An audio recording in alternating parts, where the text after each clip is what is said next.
meeting is being recorded by the Budget and Finance Subcommittee. If any other persons present are also recording, you must notify the chairperson at this time. Call this meeting to order at 11:32, March 2nd, 2026. Let's do our roll call. Member Webb. Here. I'm Subcommittee Chair Childs. I'm clearly here. And Member Goodwin. Here. Okay, we are here with everyone here, quorum, all that jazz. Yay. Public comment. There are no members of the public in the room. There are no members of the public on Zoom. And if a member of the public shows up, then we'd be happy to hear from them. Okay, next, approval of February 3rd, 2026 draft subcommittee minutes. So moved. Okay. Do we have Second. Okay, we have a motion from Member Goodwin, second from Member Webb. Do we need any discussion or a moment, or we good? Okay, all in favor? Aye. Passes unanimously. Those minutes are approved. Okay, to the fun part, the budget update. And for that, we'll turn things over to the administration. All right, thank you. Was you check that? The calendar, we had talked about how the calendar was being altered or changed due to when the mayor's budget was due to the city council. She being the mayor was moving that backwards to give more time. She did, and I know you received the email last week. We got it, and we reached out and received an email talking about when the mayor is going to get it. So her budget is due to the city council by April 22nd. She wrote to Anna and Becky just last week when we were asking that the proposed budget adopted by the school committee has to be submitted to the mayor at least 21 days before that date. So that would actually be April 1st.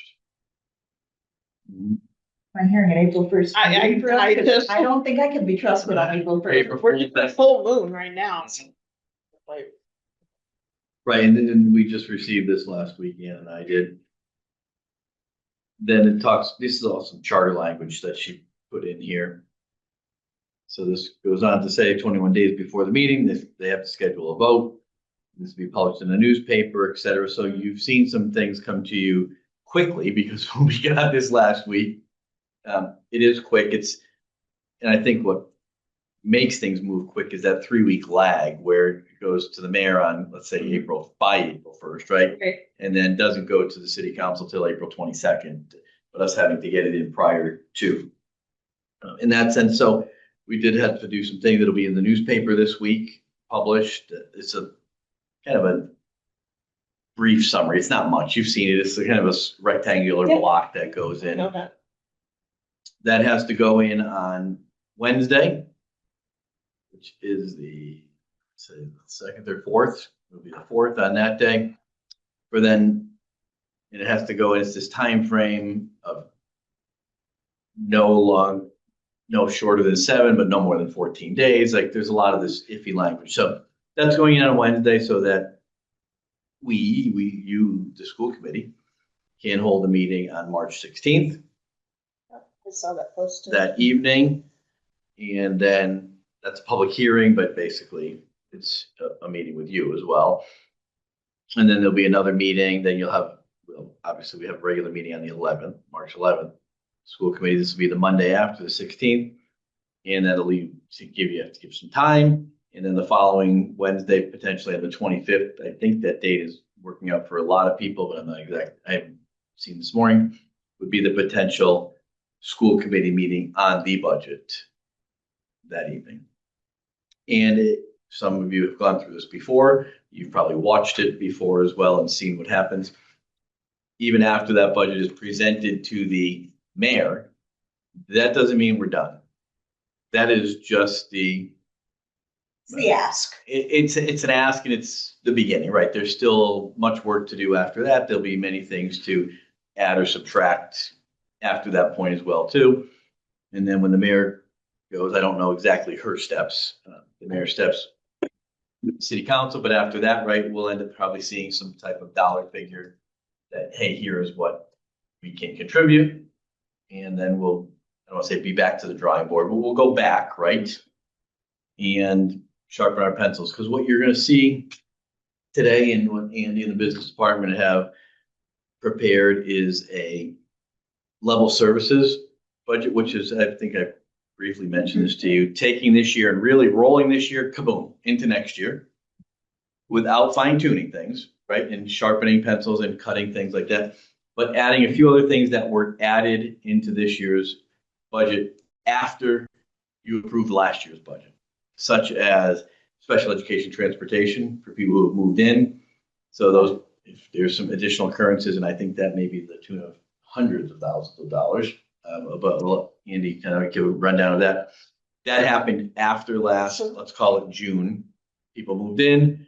We anticipate these students to be with us in the future, so that is now going to live with us for the foreseeable, right? Until people move out or something like that. So that's where we stand on the calendar / budget for the moment. Is that a fair assessment? And you get? Yeah, I think that's a pretty thorough rundown of the timing and scheduling for it. Next would probably be dollars, right? Money. Yeah. They should hand out.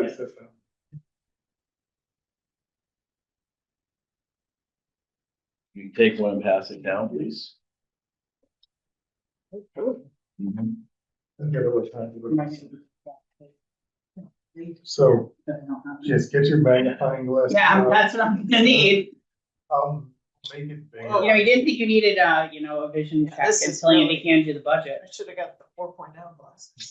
So, Yeah. what it is honestly, is one of the things that we've talked about, but I don't think we've ever formally come to an agreement on sort of budget presentation format. I know there are some discussions when Kate was the chair.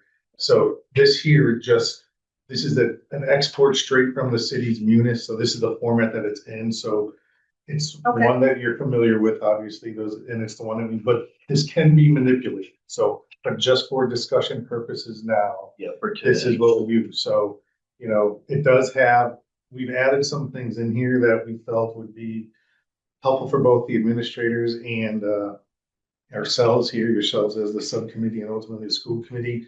I mean, we have the history from 23 actuals all the way up to if you look at column L, it's the FY 26 all funds. That's our local grants revolving. Column M is the budget that was ultimately agreed upon, approved after the final mayor's budget, the level funded amount from 25. We added column N, which is revised FY 26. It's still the same as the column N, but it's the amounts now that based on the personnel changes, based on the changes that were made from when Karen was here, that tail end of things. Once we got the mayor's number to what it is that we were going to say as far as real time back then. And then we added the column O is the revised local to the FY 27 local dollar increase or decrease. Column P is the percent increase from the revised to the FY 27 local. Column Q, what we added, because looking at now, Roland and I have talked, we're not talking potentially saving a lot of dollars, but I added an actual expenditure of average expenses for non-salary accounts from 21 to 25, so that the administrators, when they're coming at us with their requests for their supplies, materials, they can look and see what their average spend has been from 21 to 25. And so, when time comes, as Roland was saying, the real work, for lack of a better phrase, starts now. We're going to be looking at everything personnel included, but also looking at those accounts as well. So we can look to see when administrators ask for things in their materials, I'm going to say, I hate to use the phrase pushback, but pushback on, well, if you look at your trends from 21 to 25, you've only spent this amount, but you're still asking for X. Could very well have a sound reason if they know of cost increases. But we provided that to them so that they can see what their historical spend has been from 21. And then you have column R is the all funds for FY 27. Column S is the proposed local for FY 27. Column T is FTEs as of when the budget was voted. It is not the revised one yet because we are going back with the administrators to have them go through, and we're doing another tick and tie to double check because we have carried over some vacancies, and we just want to make sure that those vacancies, I'm going to use the phrase, are legitimate. So we will be adding a column, an FY27 revised FTE column. It's just not there until we have that exercise. I guess I have two questions. One, I know the mayor has frozen her budget. Has the school side frozen, like, the budget? No. Okay. Second, so like right now you have, I don't know, a bunch of instructional assistants posted. Are they currently in here? Okay, just wanted to make sure everybody's, Sure. And that's Where they when, need to be. we were having a discussion where that's a moving target. that, but also I would rather include the positions in. Yeah. And then get rid of them if they're not Yes. needed, rather Right. than having to say, oh goodness, we actually had them. Okay. They weren't in here. I have a question just from looking at the first page. Oh, that's North Parish. That's I was, her. okay, so Yeah. that's, I was like, why are there so few teachers? The preschool. Yep. Mhm. I just saw N and was thinking. It shows that way, I believe, because it had been in, I'll use, I think Eunice North Parish, right? Since the beginning of Yeah. time. Since the beginning of time. Please forget Thank it. you, yes. It's like Four Corners, however, we say Four Corners. But it's the But Discovery it's, School. yeah, so, Service school. Yeah. which it depends on sometimes other chatter. Some people say DSFC and some people say FC. Yeah. Yeah, so There's no consistency. this budget, this say budget, the rollover, right, plus additions, maybe Andy can talk to some dollars in a second.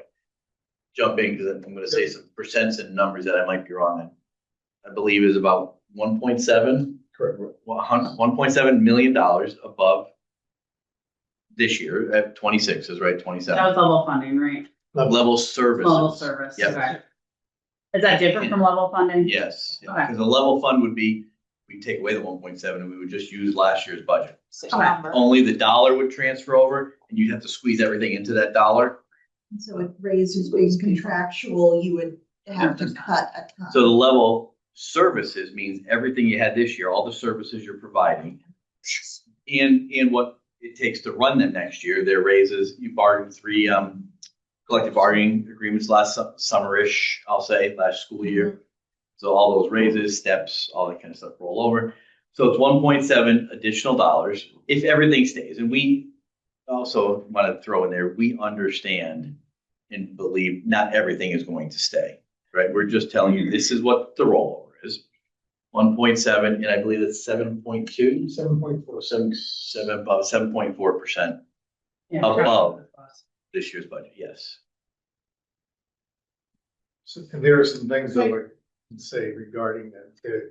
So there's probably a couple big Right. jump ons that were just not rolled over, that were new additions, So right? there are things like in the administrative technology. What line? What line? It's a section, if you look at row 185. There we go. That's what I was looking for. In that whole section above, from row 174 down to 185, Ian has made some shifts and there are some additional cost increases on the technology contracts and things that we have added in here. So I kind of use the phrase, this is an enhanced level service, because there are some things that, the goal being for us to be more efficient in the area of technology. He's having some things included in there that we've again put it in there for this discussion at this point. So, Andy, in the past, because I remember this, Carol Holzberg used to have to put all her technology into capital planning. Have we moved away from that?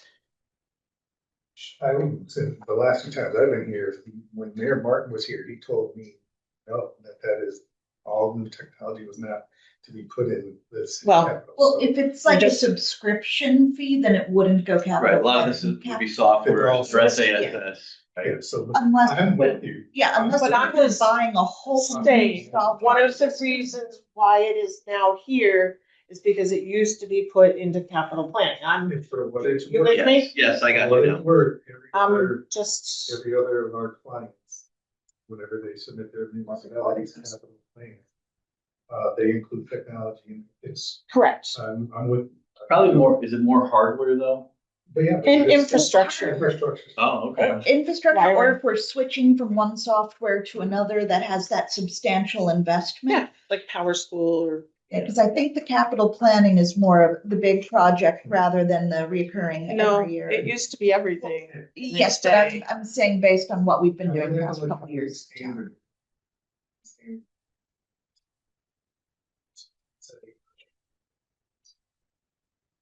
The definition can be both unit-based and or combined-based. So the way I'm gonna say that when Carol was here, when we tried, Yeah. even when it would be that we would in a sense say, we wanna buy, 15 laptops. And the total cost of that then reached the threshold where it could be then submitted to the Right. capital. But Martin and even Roxanne, when she was mayor, Mm-hmm. said that that's not. That's been going on a long time. Correct, correct. Yeah, so what Okay. I've seen, similar to what Ann mentioned, maybe a little, is if you were doing a big turnover, like a whole school was getting new computers because, Cardboards. yeah, maybe the high school, I meant, it's Susan it's did past 10 years, but maybe at year 8, I don't know what you did a couple of years ago, every computer that was in the building all of a sudden now is aging out at a blank year. You were turning over instead of, having a nice little purchasing power of every so many years buying, Yeah. right? Everything aged out at the same time. I would agree. You would definitely go in for a capital, Okay. something like that, Or if you were just Just switching from Google Classroom Yeah. to a different provider, that would be your substantial. Okay. So in the technology, you'll see that he's got some significant ups, some significant reductions, but the bottom line overall technology wise is an increase based on what it is that he's recommending for the overall administrative technology and the district. Right, and I caution Ian plus you two not to get nervous, and I don't think you're a nervous group anyway. This is an ask, right? This is not a done deal on some of these. Good to ask. Exactly, right, You can't get it if you don't have. right. And some of those will be more efficient for that. The next area would be, if anyone, I can continue down. Yeah, It goes please. down to row 239. That's the special education. What we have there, it's all in the tuitions, the last, it's lines 234 to 237. Those are the, taking into consideration the new move-ins plus the OSD rate set by the operational services for out-of-district approved placements. What we are doing here, and then when we get to the bottom as well. So that's the big chunk there. If you add those three increases, that's $625,000 amongst those tuitions to out of district mass, to private and to collaborative. That was not in last year's. I'll say. Combination of- To. 239 is a total spend, but if you go up to Lord have mercy. 234, 236, and 237, So has the rate gone up? yes, How much? it is.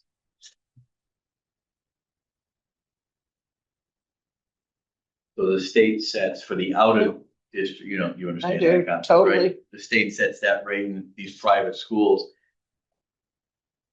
They do well. Yeah. They're working, don't get me wrong, And hard, Latsa Polio gets But- 70 grand a but kid. they do very well too. Yes. Some of the residentials are shockingly high rated. People. 3.04. It's not as bad as I. No, it is not better. So we have that factored in as well as with the new placements that have occurred this year. That is also one that honestly, with a community like Greenfield, one being on so close to the border, but also the transiting in the population.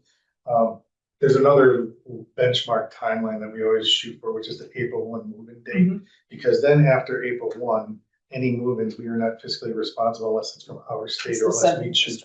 Correct, unless we choose to move out. So, and honestly, I've even, regularly meeting with Mr. Messing and, we even have seen changes within this year as well. We've had some kids leave, some kids go, and the net, so the net delta is, I don't say it's a crapshoot, but for all intents and purposes, it can be. But, luckily, like I've been reporting out, we do have that sped tuition revolving account where we've been able to absorb these, and in addition, we are able to absorb because of what we had in that revolving account, as well as what we're now the updated circuit breaker.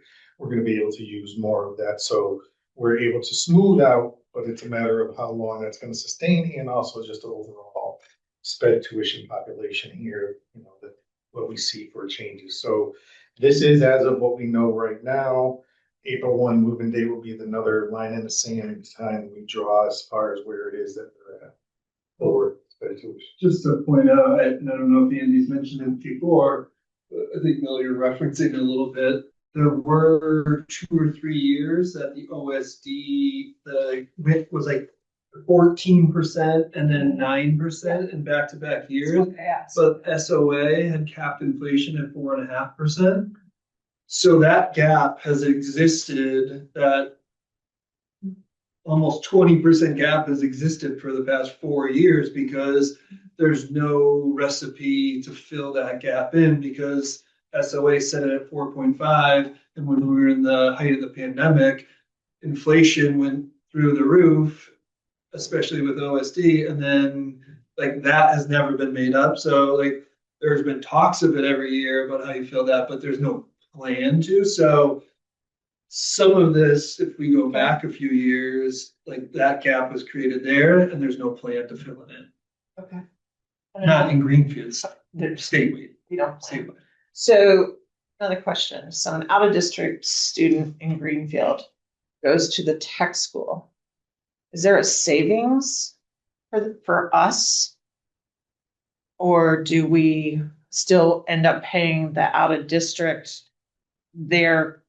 So, okay, child A is in an out-of-district placement in Holyoke and we're paying 80,000 for that kid to go there. Okay, kid chooses the tech school. Are we still paying the 80,000 or what are we? Go end up. Because we're in Franklin County. Yep. So they would end up, But it would still be the total 80. it would be the sped rate for whatever the text. Right.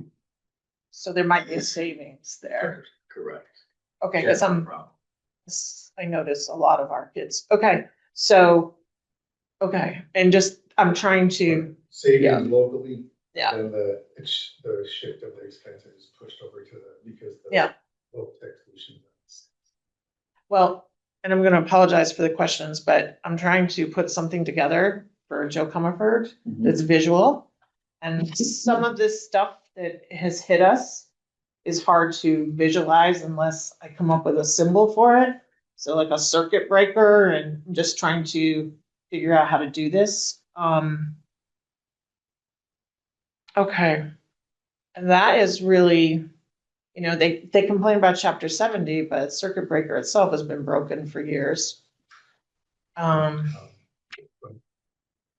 guess Okay. no, because I've been 100% agreement with my whole thing is everybody lobbies to have circuit breaker fully funded. And then you get the lip service that they're gonna fully fund it. But then once They don't, all bets are off, once it goes into conference committee. And there's when nobody's looking. That's the whole world right now. Nobody's looking. How do we have a government we have? Nobody was looking. Same honestly with the, Yeah. but it's. Nobody was looking. It's backfilling the gap that they have. So, but right now, I think, as I listen to people like Joe Comerford and different politicians, it's what do we in Western Mass need to ask for? I mean, you can ask, you need to be specific with these people because they are just not paying attention. So I'm trying to. Well, I mean, also in the millionaire's tax note, out in Eastern Mass, they're pushing for that money to go more towards transportation in general rather than schools, whereas out here, we desperately need both. Well, okay. So 100% with you. I'm just, I'm writing about it. I'm trying to do the visuals for it. I'm trying to, Feel free to send anything. I got the whole list of all of them to start. I'm not afraid to get on a plane if I'm breathing right and knock on doors. Okay, sure. Okay. The Okay. other area is on the sped transportation line, if you look at line 2, page 8. Better than, that's a combined thing. It's combined for the new tools, new transportation for the movement that we've had. And honestly, to some extent, it's an estimate that we have, I'm not saying an educated estimate that we have for the times that we cannot double up, say, on a run for this current transportation that we have, but we have some of these one-offs that we have to go to for scheduling wise. You know, if you look, I know we've talked about this. Historically, it's been an up and down because there have been times when we've been able to accommodate it on an existing run, times where we haven't. So this here is an adjustment to combine to address both the additional transportation needs and an estimate for those ones that we cannot run ourselves. Right, so that one will be a big one where you see it FY 26 revised was 108. We're anticipating 332, right? So that's over 200. Right. By that. And it's this is where again I would say the real work starts now, because we're anticipating to use 400,000 of the transportation revolving account to offset overall transportation. As we start to get, there's nothing saying between, for us to look back and, we've heard the message. I mean, if you look to see what we're using for, we are using more of our revolving accounts for FY 27 than we have in FY 26, close to just under $1 million more. So, message received, but then there's also the thing, we're going to be able to revisit these other funding sources as we get closer to the end of this. So I have a question. You have a lot of, and I mean, I'm sure I'm gonna get this with time, but a lot, like you use initials for things like NP, North Parish, there's DW, is that district wide? Sure. Is there any way you could kind of just go over that so I can better? Sure. I mean, I got like middle school, like some of them I can figure out, but I'm like, there was one like ESP. Those are, yeah, it's extended school program, Okay. extended summer program. vacation, year round. There was another one, CO. Central office. Central Okay. office. I'm like, I don't think we're going to Colorado. These are names, and again, that's when the Department of Ed just history. And this is my first time like really looking it over, so I'm like, maybe I need to actually. No, feel free to. They came up with this chart of accounts. All districts, Greenfield's no different, started to create lines for everything and then felt the need to start adding even such finite descriptors to the accounts. When honestly, if you look at, if we want to sit down after this or schedule another time, I can go through the DESI function codes and chart of accounts. It's cumbersome, but it's nowhere near as cumbersome as what we currently have here. And every year the district gets cited by the auditors, whether in an actual written report that's compliant or review for the annual report, saying that our chart of accounts is not fully and correctly aligned with the DESI function codes.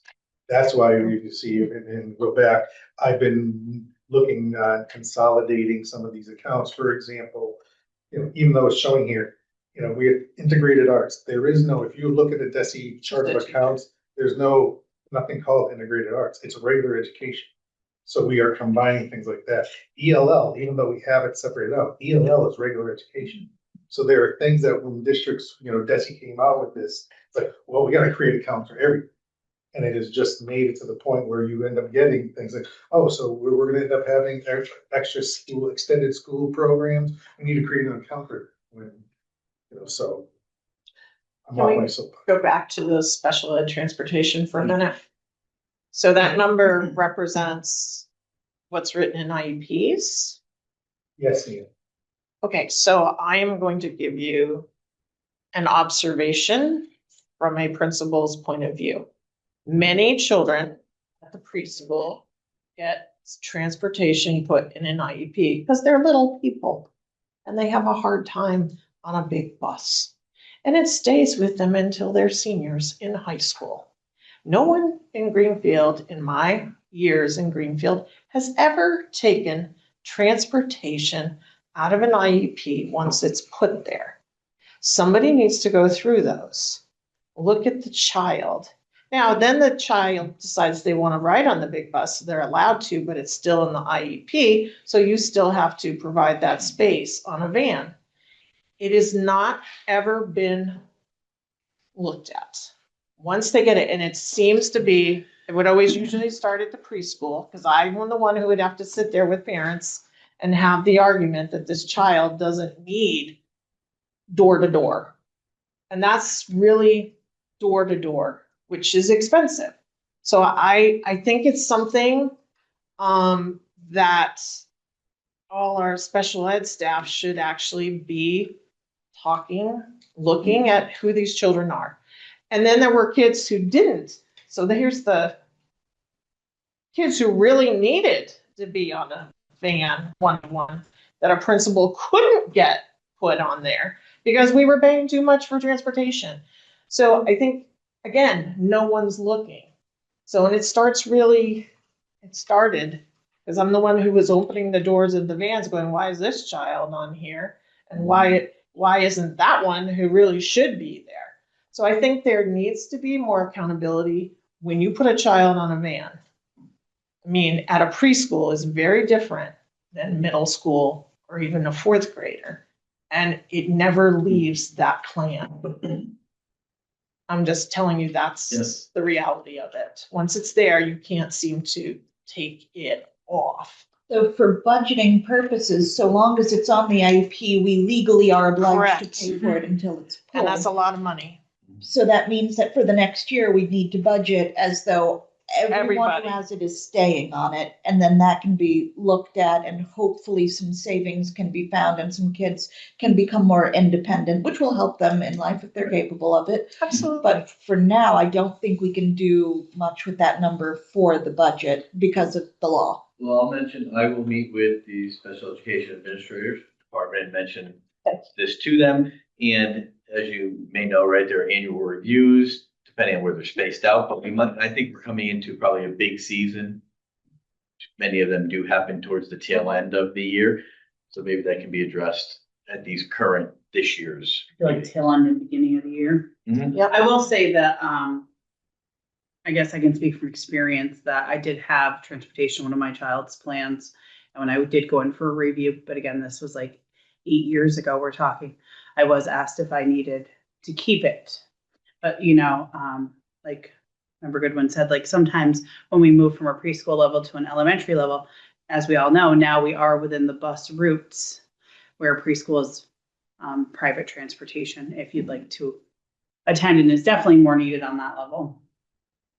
And just as a note for that, the preschool, though it is a regular program, it's Yep. it's an inclusion program that does specialize for our most vulnerable kids with the biggest needs and more likely to have a higher percentage of IEP kids than our elementary schools. So just wanted to get Yeah. that on the record And- there for people Oh, watching this sorry. meeting after the fact. And the less reimbursement from the state. Yes. Which I think always needs to So be added. less reimbursement with higher needs. Correct. But it is fully integrated, which I have gotten that question from parents and like, no, it's integrated. Like, Yeah. so you have to have like so many, we need to be talking about how that works. Yeah. On budget and finance, it has nothing to do with it, but it does. It does. Because it is more expensive for a program that is substantially high needs compared to substantially gen ed. So, But it But- does have even ratio. It has a certain ratio Right. number. And parents, Sorry. I want to make sure it's very clear to people. I think these are the things we should be talking about because parents want smaller class size, parents want these things. But you also have to look at if you're asking for door-to-door transportation and your child really doesn't need it, or you're not addressing that in an IEP. I mean, that's where the money has to go because that's covered by law. And so I think these are the things nobody's ever talked about before that need to be talked about. I guess it's more of a special education or a transportation question, but does the same like walking policy apply like to AEL as it does to like Federal Street? I mean, the distance? The distance, yeah. Like, is there I'm just That's a great question. curious, because I can personally say I've seen a van pick up a couple doors down and drive to AEL. So that's like my question. Again, it's beyond my If scope. you've seen that, I would assume without knowing all the facts that it's in the IEP. Mhm. Right, because the reason your pre-K exists for early intervention. Correct. The majority of students, right, are coming out of that 0 to 3 or 2.9, right? Rolling into that. law language says that there's the mileage Is it, I'm just curious, is there? thing. Or is it just like you get transportation? Regardless of the mileage thing, the law says that it is, you have to require to transport students border to portal on most commonly traveled route. And I just, if there is no sidewalk there, then we're required to do transportation. That's something that people don't know about. I've had Jay Sullivan come out and actually Yeah. drive with me. That's why they put in the new sidewalks by Right. Newton. You know, so it's that type of thing. So it could be a combination of both, you know, it's like, so. Yeah. Um, I think we do have members of the community that are frustrated at our transportation costs, but it's not that we're a bus company, it's that we're required by law to provide a lot of this. And by a lot of it, I mean pretty much all the transportation we're providing is what is the legal requirement. Correct. I mean, we do have some students that are transported less than, you know, or let me say, we offer that up because of where the bus routes are. For the radar, Yep. so whether or not they avail themselves of it. But, I will say there's that's part of the hullabaloo, but also I'm gonna say as far as just knowing what we've heard and something like, whenever it was that there was the idea to get into the sped transportation business, the promise was made that it would be self-supporting. And Yeah. I respect Mr. Nimbercow and everything, but anyone to have ever said that, I mean, would be, if anything, which is what it's doing, it is offsetting our costs. You know, I will is it offsetting agree. our costs to the tune that people would be happy about? No. I say most clearly what we're hearing, no, but then I go to, when you look at our transportation costs compared statewide to the dark communities that we are, so we are right in the middle. We are not overly expensive, we are not cheap. And aren't we having that transportation Yes. study presented? So Yes, we'll we have more answers at the full. next Yeah, let's not go down the transportation rabbit hole. Oh, Yes. oh, he'll be here. You should go down that rabbit hole next Wednesday. So question, South Okay.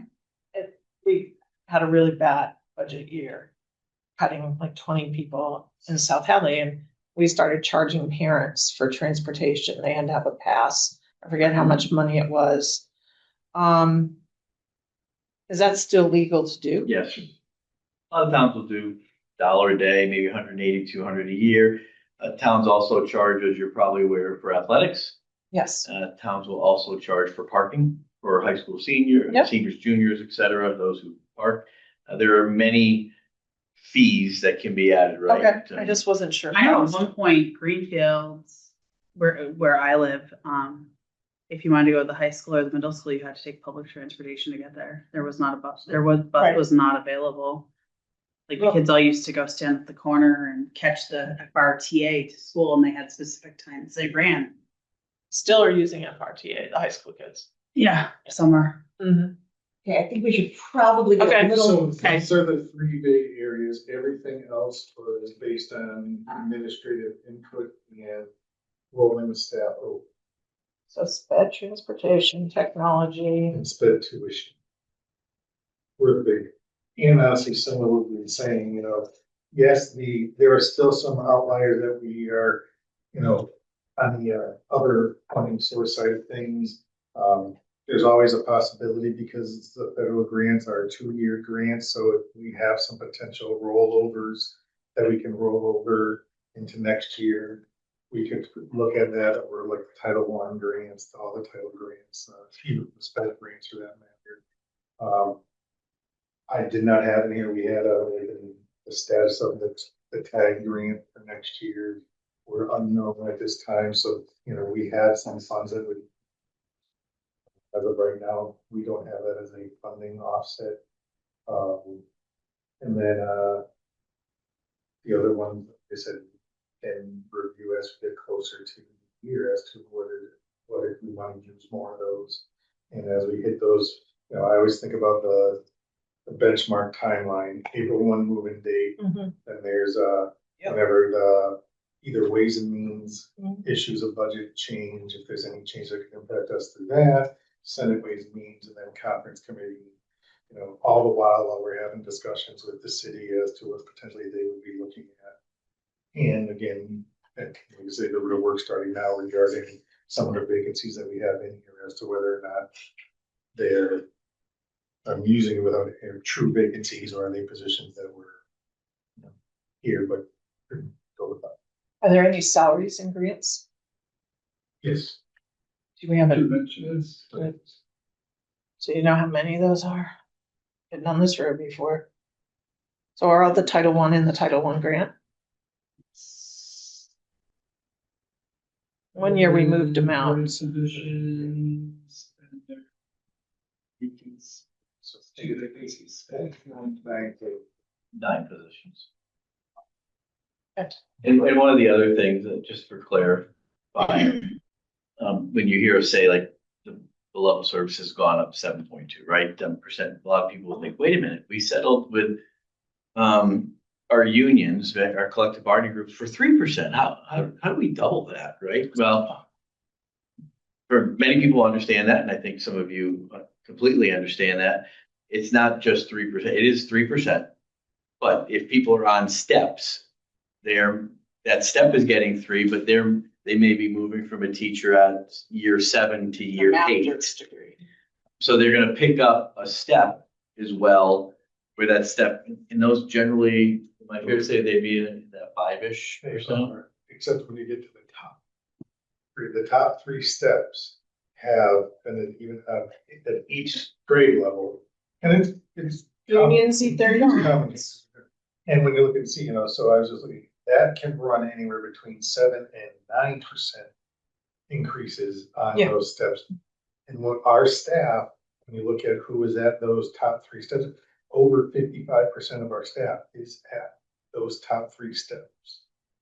So when you look at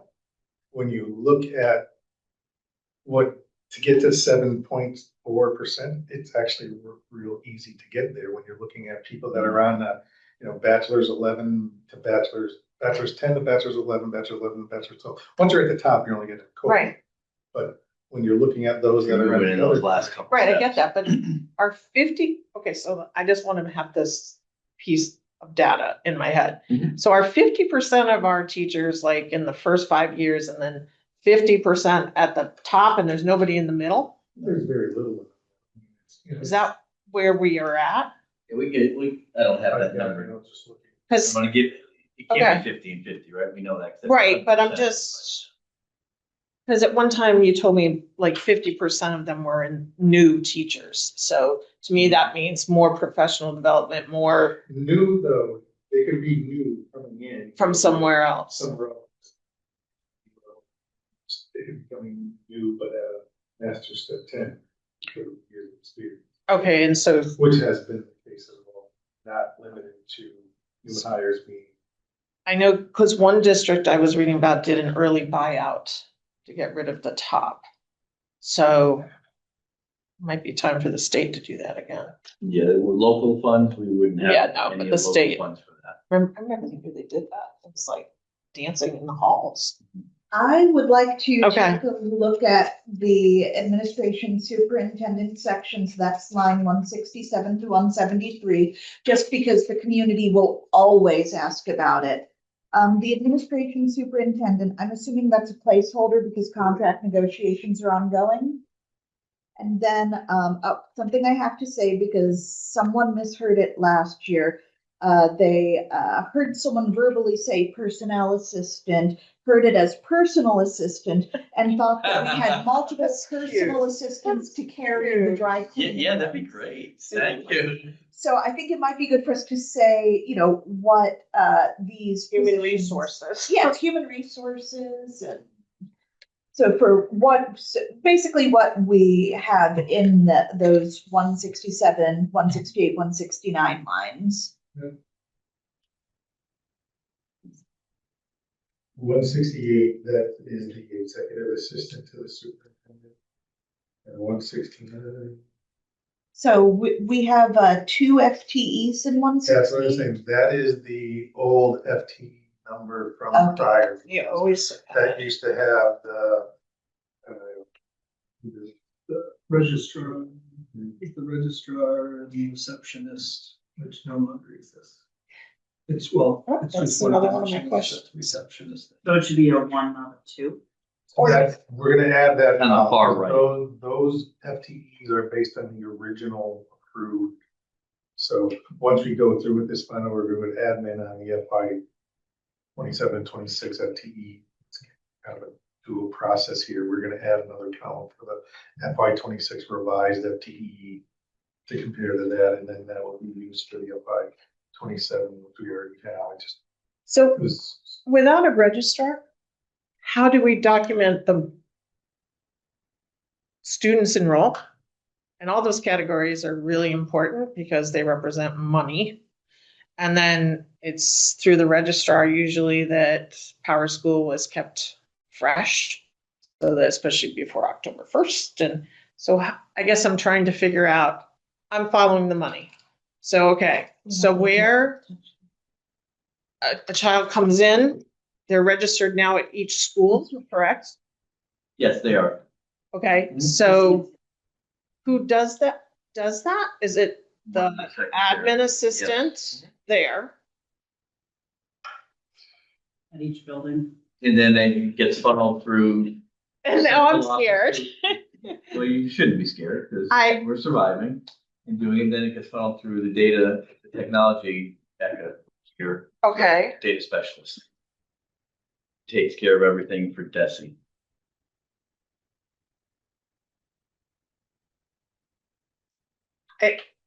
my fear comes from the overturn of staff in our schools and registration. It took many years to get it cleaned up. There at one point were people who put misinformation into our Power School, and it had to be straightened out to the point where things were very wrong. And I think we had a visit from the state to address that. And so my concern is, I mean, how many secretaries? It's okay if there's continuity, but we don't have continuity of staff, even with principals. So in our past, we had a registrar who had been here forever. She knew who grandmothers and and she knew who was homeless. She knew who, Right. she knew her community. And she knew when she saw an address, she knew what that meant. And there was very much, and I always felt we got every dime that she could get. So I guess I'm concerned when I heard there was no registrar. Because now you're having to train people every year because you're hiring new people, a new principal or a new secretary. So that's money. I'm just looking Yeah. for efficiency and making sure we get every dollar we can. That's me. Yeah, I don't know did anybody have any idea when that job was cut? Last year, I think Last they year. had a couple years of trouble filling the registrar position, and then the person who came in last year who did fill it, left. And that's when it went back to That's building based. prior to me. Yeah, I know it's. No, but when he's saying last year, you're right, like Oh, I know. last year. I when I heard it, I'm like, that's not. Mhm. So can we look at Okay. the increase in line 169? Yeah, that's pretty substantial. I actually have my finger there. so that the final board coordinator was up, and if you look at it's offset by the personnel assistant. Okay. So that's why it's like, it was moved from From that one to down the to, next. again, after discussions with the auditors, their recommendation is that it be. Like, so that 2 in 1 work, directly. like So Okay, that would make a lot more sense. Yeah. 2 will be a 1, the 1 will be a 2, Yep. yeah, when- on the far right. So when will we be posting this on the school website for the public to be able to read all the lines?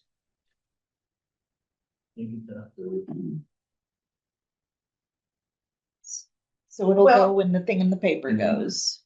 But there's a lot of terminology on here people aren't going to understand. I'm just we want to be transparent because I think in this world right now, everybody's like, do you buy bread or do you take the dog to the vet? Because it's kind of like the same thing. So, and Well, yeah, because it's one thing to have the raw spreadsheet, but if you don't know what you're looking at, you And can't. that's Right. why you do a public hearing Mhm. as well too for that. And there's, I believe There are phone numbers and emails in that posting if people have questions. Okay. I hear what you're saying. I can just go again, not saying that history is what we should be going by, but even here, this has been left at the central office as saying unavailable. And I was checking. I asked Becky. Oh, yeah, nobody does it. Nobody Yeah, knows. email. Nobody does that. Right. It's all gonna be online. It's a thing. So for the budget book, the process that Member Martini started, because I know we were talking about having an executive summary. Is there any motion there? I think based on what we just heard with those three categories, if we could explain why they've increased, that would be a good place to put that too. For the, yeah, I mean, really, I mean, you're talking about a 7% increase. That is hard to hear in today's world. I mean, I've been reading who just was like Gil Montague, one of them, it was like 6% or something. But I mean, it's just hard for all of us to hear, especially our taxes just got raised. I mean, I just got a water bill, an excise bill, and the dog needs a license. I mean, we're giving our cities thousands of dollars, it feels like, every month. So it sounds like what we are looking for from the executive summary is the explanation of the 3% raise, but with steps, so why that is the percentage it is.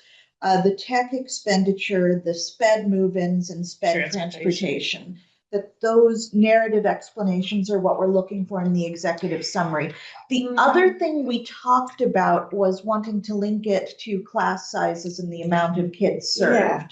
So if there was a way we could fit that into the executive summary, that would fit what we discussed in December. So I guess the question I have is, do these numbers right now represent small class sizes? And because, They represent a continuation of this year. okay, so we need to see class sizes, and that should be in our budget. Like, I think people want to see this, but what they really want to see is what's in a school. That's as basic as it is, because that's what they're paying for. So, you know, Federal Street has 2 first grade teachers, 2 kindergarten, and in each class there are so many students. That's really what they want to know. I mean, it's as a senior citizen who's paying her taxes, I want to know what those children, what's in that building. In this building, we had somebody actually peep in the windows once and said he always wanted to know what was inside. And it was a big to-do, okay? But what I'm saying is, I don't think people realize what things cost in our schools anymore. Everybody knows that the grocery store prices have gone up. Everybody knows that the gas station prices go up. In our schools, you get back to, it was good enough for me, it should be, right? So if we have to replace furniture because we're sitting in 70s chairs, what, you know, if we have to replace technology because it breaks. I mean, all of that.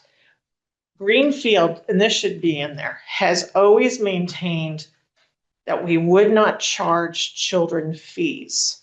And that was a thing that we did, and that cost us as a community, you know, and so that is something. And I believe for context, that would be like sports fees, because we want our sports We never programs charge. to be open for kids of all socioeconomic levels and not just excluded. Nope. And there were principals, myself and others in this district, many who are retired, who fought at the State House for free food. I went every year to Boston for free breakfast in the classroom. I mean, we really went, no more food shaming, all of that. I mean, there's many battles to make sure everything was free in Greenfield. And I think that is a theme of the city budget as well as the school budget. So I think as we go to the ask, presentations, right? as the ask, that is something Greenfield has been proud of in the past. The number one negative thing from this community is how much we spend on special ed. People feel that that's something that's really seems over the top. And I can say, how many superintendents back? 5, 6. That's where they hid money, was in sped. So that is a given. And then there was one who used to hide money in libraries books, and we never got library books. So everybody hides money somewhere. That seems to be the American way. But it also, when I was knocking on doors, I think the number one thing that hurt me as an educator was to hear people believe our schools are the tail that drives our dog is special ed, which Right. I think it's something we need to, when we talk about our school budget, we really have to, we're still trying to maintain small class sizes. We're still trying to keep the arts. We're still trying to, the positives versus that one kid who moves into town. I mean, that story is giving us a bad rep. Well, also, we don't want to blame financial problems on the one kid who moves into town. Exactly. I think we should be careful not to blame any one person for a complicated budget year. Yep. Yeah, and this is not specific to Greenfield and No. previous districts. No. We had a couple residential placements. It was for a very, very small number of students, less than 5. It was over $800,000. Yep. And something that I like to bring And up. we have nothing we can do Yeah. about that price tag. It's No. just set for us and then they send you the bill. Like the gallon of milk you buy at the store, you don't get an You get to option choose, to right? Right. figure. We'll just take, yeah, we'll just take half of this half. Gallon at that full gallon. Go get a price. cow. Yeah. And also, the state does act like economy of scale is universal, and when, no, there's Good point. certain fixed Good point. costs that won't change even if Right. numbers go down. In Springfield, that would not be such a big impact like it would be in Greenfield. Yes. I think people also wanna see, like what money we're using for, and is the city side the upkeep of our buildings? Yes, Or the like- city that'd be the does city a lot of side. that, Outside. Okay. yes.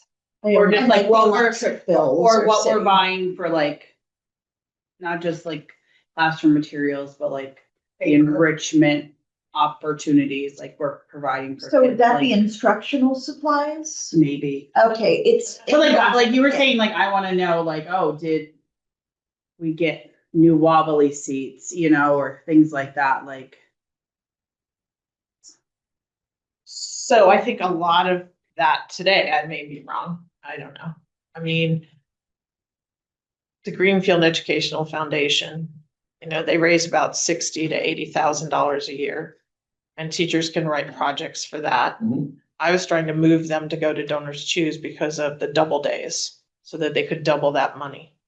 I don't even think anyone's really doing donors, how many donors choose requests have we seen this year? I have not seen any. That's sad. So We're good at it. we are already at the hour mark into the Sorry. meeting. So we should probably focus in on if we have any other questions about this proposed budget, or if the administration has questions for us on any areas in order to be ready for that budget posting on Wednesday and presentation. I guess my suggestion, since as much as this has worked in the past, and since this was kind of thrown on us at the, let's say, the 11th hour by the Sure. city, that we kind of keep this, use this for Wednesday with the understanding that, and again, I'm gonna say like Ron, this 7 point, we recognize, and I'm gonna say as committee members, and I think one of the things that we didn't do a good job of last year is like, we recognize that we're not gonna get 7.46%. But this is the starting point. This is, just like the city side has just begun. We have also just begun. So, but this is, the first step of a multi-step process of, this is phase 1. This is superintendent's proposed level service budget. So that I would say, and I don't want to belittle the charter or anything, but in a sense, we're just checking off a box. The mayor was nice enough to everybody in a month's extension, but this here to some extent is just to meet the deadline of the X number of days before that it's required. And a lot of thought and effort has been Okay. put into this, you know, I mean, because we met with every administrator, every program director to go over what it is they were requesting, push back on things, and then came back with the level service plus some of the other things that have come in that we factored in here. But, you know, there is still, we've only just begun. Right, there are still going to be choices to be made, right? You talk about class sizes. Oh, well, we'll give you all of that. You'll see Okay. exactly, right? I mean, I've mentioned to some of the group many times that you think about, we run generally in the elementary levels from K to 4, 2 classes in every school. Two classrooms, what you would call traditional classroom, right? Yeah. 2 grade 2s everywhere. So we're running 6 grade 2 teachers right now, right? We'll get you numbers. It's going to be pretty, I say the word simple, but choices then have to be made. Absolutely. Okay, do you want your class, you know, I have 44 kids at a school. Oh, is that 2 22s? Okay, yep. I have, I'm making this up, 28. I don't know if it'd be that forever that low, but is that 2 14s or is that a 28? Okay, I mean, but people think that they're hard choices. No, I mean, or if we have 50, is that 2 25s or is that 3 17s? Okay, well, but so when you go to the third, which I don't have a problem doing, right? That's $1. I know. So when you add $75,000 because you want small class sizes, and I'm not saying it's a bad thing. No. Something else has to give, right? Can we run like combo grades with our current curriculum? It's a relevant question. ELA, you could probably get away with it because ELA, those grades are typically clumped together. Math would be a little bit more challenging, But manageable. but we could look at it. Math. We've all been trained to do groups. That's like a thing. That's elementary. We do groups. That's Right. who we are. Right. Right, the pushback you would hear from our classroom teachers would be that sometimes their traditional 1 grade classrooms are pretty diverse and spread, if that's the right language. Never mind putting 2 there. Now, can you do anything? You probably can do anything, right? And ask people to do more. And those are some Can you things do it that, well? yeah. Yeah. I mean, I was a product of combo classes, so. So going back to this, so the executive summary we're looking for, I think I'm hearing that there is not enough time to have an executive summary that we can attach to this for Wednesday. But would we be able to get that executive summary with what we're looking for at the presentation on the, what was it, the 16th? Yes, absolutely. You don't think Okay, you could just put together like those? The little Those couple narrative. areas with a narrative? I so guess maybe I'm misunderstanding. No, that I'm thinking, when I think of the executive summary, I'm thinking of what was like the samples that were shared by Kate, like, you know, that were, I mean, if we're talking and then we'll say an executive summary of the executive summary for Wednesday, then maybe we could actually, but I can try put something together, share it with Roland and see if it, that's, Okay. but it's just, I would, I want to make sure that it's one of the things that, I get worried about when we share this, and it's never going to be enough for everybody, but it's still a thing of, if we put it together, just making sure that it's fruitful enough for people that should they come and pick it up, that they are able to look at it and say, oh, I get it. These are the 3 cost drivers, primarily. Right. I mean, I don't know what the December meeting or what they're kind of talking about, but I think just like having a cover sheet is, I think where I'm thinking like. The cover sheet memos you give us each month, just so that people know what to look at and what they're looking at. So I have a concern about process. Okay, Because I don't want to be in the same position I was last year, where I'm being asked to vote on something that we haven't had a chance to actually understand what is in front of us. And so I appreciate all the work that goes into this. As somebody who has spent too many hours in Munis, and when I retired, I was like, goodbye. but I'm back into Munis and looking at things, I would say to you, putting something in the paper, which we have not said, yes, this is what we believe, puts us in an awkward position as a school committee. Well, Well, it's I a- don't think so, because it's not. It's your No, you ask. got it. Okay, It's not. I want that you clear, will. because this is administrative not, ask, and it's You. required by the charter, I believe. Correct. The school committee you're the department head will and you're, vote okay. at the end of March, let's say, right? I mean, to go forward and present the budget to the mayor. Yeah, the little piece in the paper is the administrative legal document. This is what we're asking for the community to see. And then on Monday, it's basically the administration pitching this to the school Yeah, committee. here's the draft, right? Here's the outline, like an outline of the budget, dear public, right? Here's where we are. So we're transparent. There's no secrets, right? Is this final? Oh, no, it's not final, because you haven't given your blessing in that sense, right? And even after you give, I say, your blessing, it's still not done. Like, Is that without Okay. speaking ill of those going before us, but I think you might be touching on or alluding to that meeting we had at the high school Oh, yeah. library where, when that motion was made, I was like, no, we don't want a vote now. There was nothing to vote on. And so, I'm gonna agree. I was in pain. So better, I'm glad you were.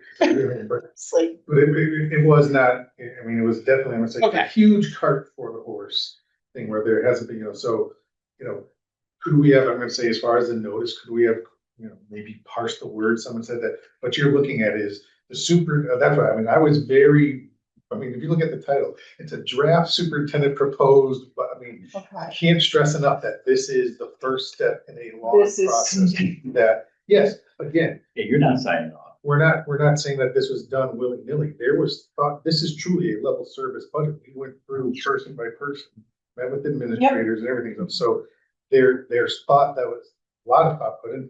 Yep. But it has just begun. But this is, again, and I don't want to be little with starter. We're really just checking off a box. Okay, and I guess I want to say there are positions in here I do not believe should be in here. We will have. Okay. Absolutely. And Plenty of time. There are positions that aren't in here that I believe should be. You can add a registrar to my list. So, and there's So- something here too that I might have suggestions for you that That would we be can great. eliminate. I But think, we weren't doing that today.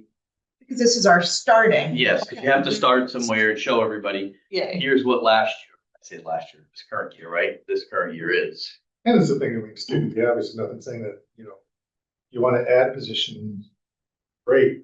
And something's going to come up. It's still not going to change the 7.46% if we're starting to go down that road, if you think about it. Some right.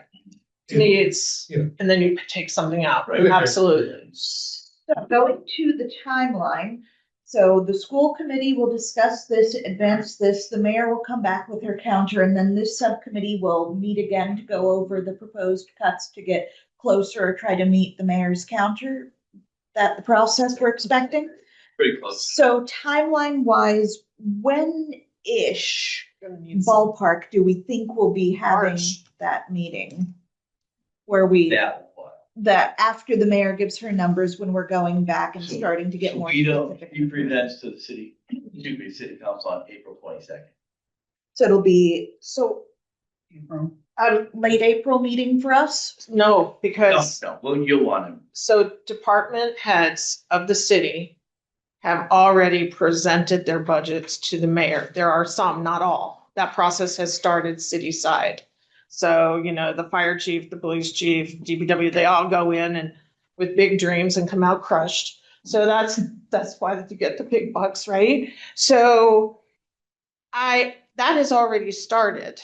Okay, so the question I think is when you put that in the paper, that's your ask, correct? Well, Just, No, It- no. no, That's a start, because the school committee, will meet 2 more times.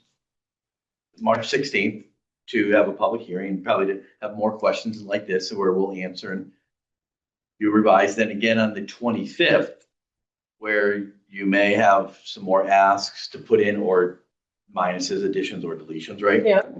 that then after the 25th, that is what's going to the mayor by her April 1st deadline. So And that's what here's, departments Okay. have to submit.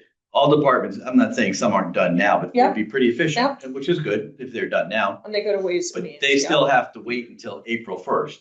The mayor then has, I believe from the email we received, Dan, right, 3 weeks to look at it and do her presentation to the city council on the 22nd of April. I think that was the 9th, right? so I guess my thought is do a subcommittee meeting between the budget hearing Yes. and the vote. Two So- always. Two between? Well, so 16th Monday budget hearing, then the Wednesday, the next week is our proposed date for when we'll be voting to send this to the mayor. So I don't know that 2 meetings, that'd be pretty hard to Okay, go ahead. schedule. But we have another meeting on the 25th. Yes, As a whole, correct. so, Do we want to Need a meet before subcommittee. that or after? well, we'd want a meeting before the 25th. On the So 23rd? in between those two. Yes. Um, good. would Monday, the 23rd work? I cannot remember what days Andy is in Greenfield. Okay, so we will try to schedule for the 23rd for this subcommittee so that we'll be Same able, time. that is what we will try to do to discuss any questions that have come up from the meeting on the 16th, anywhere where the school committee is asking for more I information. think that's good. Do you think by then we could actually see like the part, which is, here's a school, here's the people who work in the school, salaries and how many kids? Is that, or is that too, I mean, You might get pretty close to that, yeah. that would be awesome. Yeah. Because that's when you're making the Yeah, hard we should do that. decisions. We have the salary component because of this budget is off. I mean, if you were to see the size of this work, we have salaries. So they're just tying it, to the. Yeah. Kids, and also, I'm gonna say this, if you see what it looks like, it's, it's a Rorschach painting of different colors because of the vacancies and where it is that we have. I think. It's just then of getting that, clarification from the administrators that those. Yeah, we'll get you vacancies carried over. Class sizes, class. And then so numbers, they're tying like that. class size to. And then one other piece of information, which would be really great, is what materials are sitting in a closet in a school that shouldn't be bought again. Because teachers are clear that there's tons of materials in closets in schools that nobody should be buying again. I don't want to cut a person's job to buy materials which nobody is using. I mean, I'm a zero-based budgeting. I kept track of how much paper I used. At Newton, we were using 20 cartons of white paper every year. I think somebody needs to go into those schools and see, and the principals should be doing this. No, like you have a closet full of Crayola markers for the next 5 years. Mhm. Just because when you look at supply lines, they stayed the same in Greenfield forever and a day, Right. $5,000. Instead of, one of the things I'm concerned about is reading. I need to know that we have the staffing to meet the needs of our children who are struggling to read. So knowing how many of them at each school are below proficiency matters to me, because they need a reading specialist, not a special ed teacher, they need somebody who actually knows how to teach them to read. That is something that has to be addressed in this budget. Personally, there's a lot of us who living in a place that charges the amount of money we pay for taxes and our kids can't read is offensive to us. So that is something that this budget should address, no matter what. We need to be library books. We've never had money for library books. That's what our grants paid for. Our ELT grant, our Discovery School. I used to spend $15,000 out of ELT money for library books to meet the needs of our kids. Those grants are gone. And I bet we're not buying new library books. But Magic Tree House is still got to be there. So I think some of this we might be able to get into when we do our discussion of goals and budget priorities. So So like it all on the table. I at would the same say time. like, there's a significant investment in that, in this year's budget in that. And it's not in reading specialists, it's building the capacity of all of our teachers to teach students to read, because we've treated it as a tier one problem, because when 67% of your students can't read, there's not enough reading specialists out there. So we're building the capacity of all of our teachers to not be literacy specialists, but to understand like what has to happen at foundational literacy. And then actually my report next week will talk a little bit about this work specifically, but that was one of our priorities last year's, and we've invested significantly in that this year, because we know based on, as Andy has said, thousands, tens, hundreds of thousands of dollars in vacancy savings that we may have had. It's not about having a position, it's about building the capacity of the people that we do have. So would that be something we could include in our cover letter, specifically the links to literacy, because that for where we've invested more in literacy, or are you referring to the budget for the year that's ongoing? I'm referring to this, To this? this year? is about this current year's budget. Okay, I think Member Goodman's correct. We need to continue that Yes. investment in FY '27, but I'm So speaking now about FY yeah. '26. so I guess my question is, we don't do more investment in that in this budget, this is just the level service maintaining and continuing, as opposed to Which, even in substantial. the level upgrade. service, there is an investment There is, in yes. building these structures. I think that's been our goal this year, is to be more systematic, to build a structure around our. Rather than craft sheets. Literacy and reading, not just intervention, but literacy development. And that's where a lot of the time, effort, and money has been spent this year. Okay. One other note I want to make on this, because it will come up.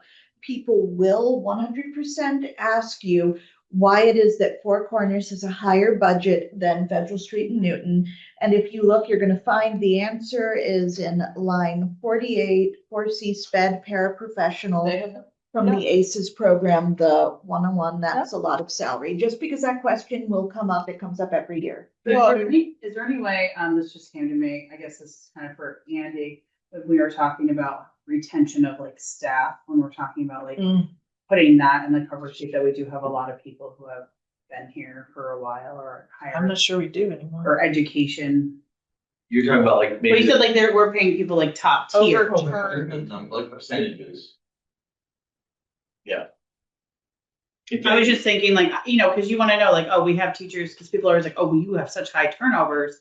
But do we is the question. The difference, I guess, the difference in that, we might be, I'm talking about the fact that we might have people that have only been here 5 years, but have had 12 years of experience. So Yes, they're somewhere top- else. So they're at the top scale.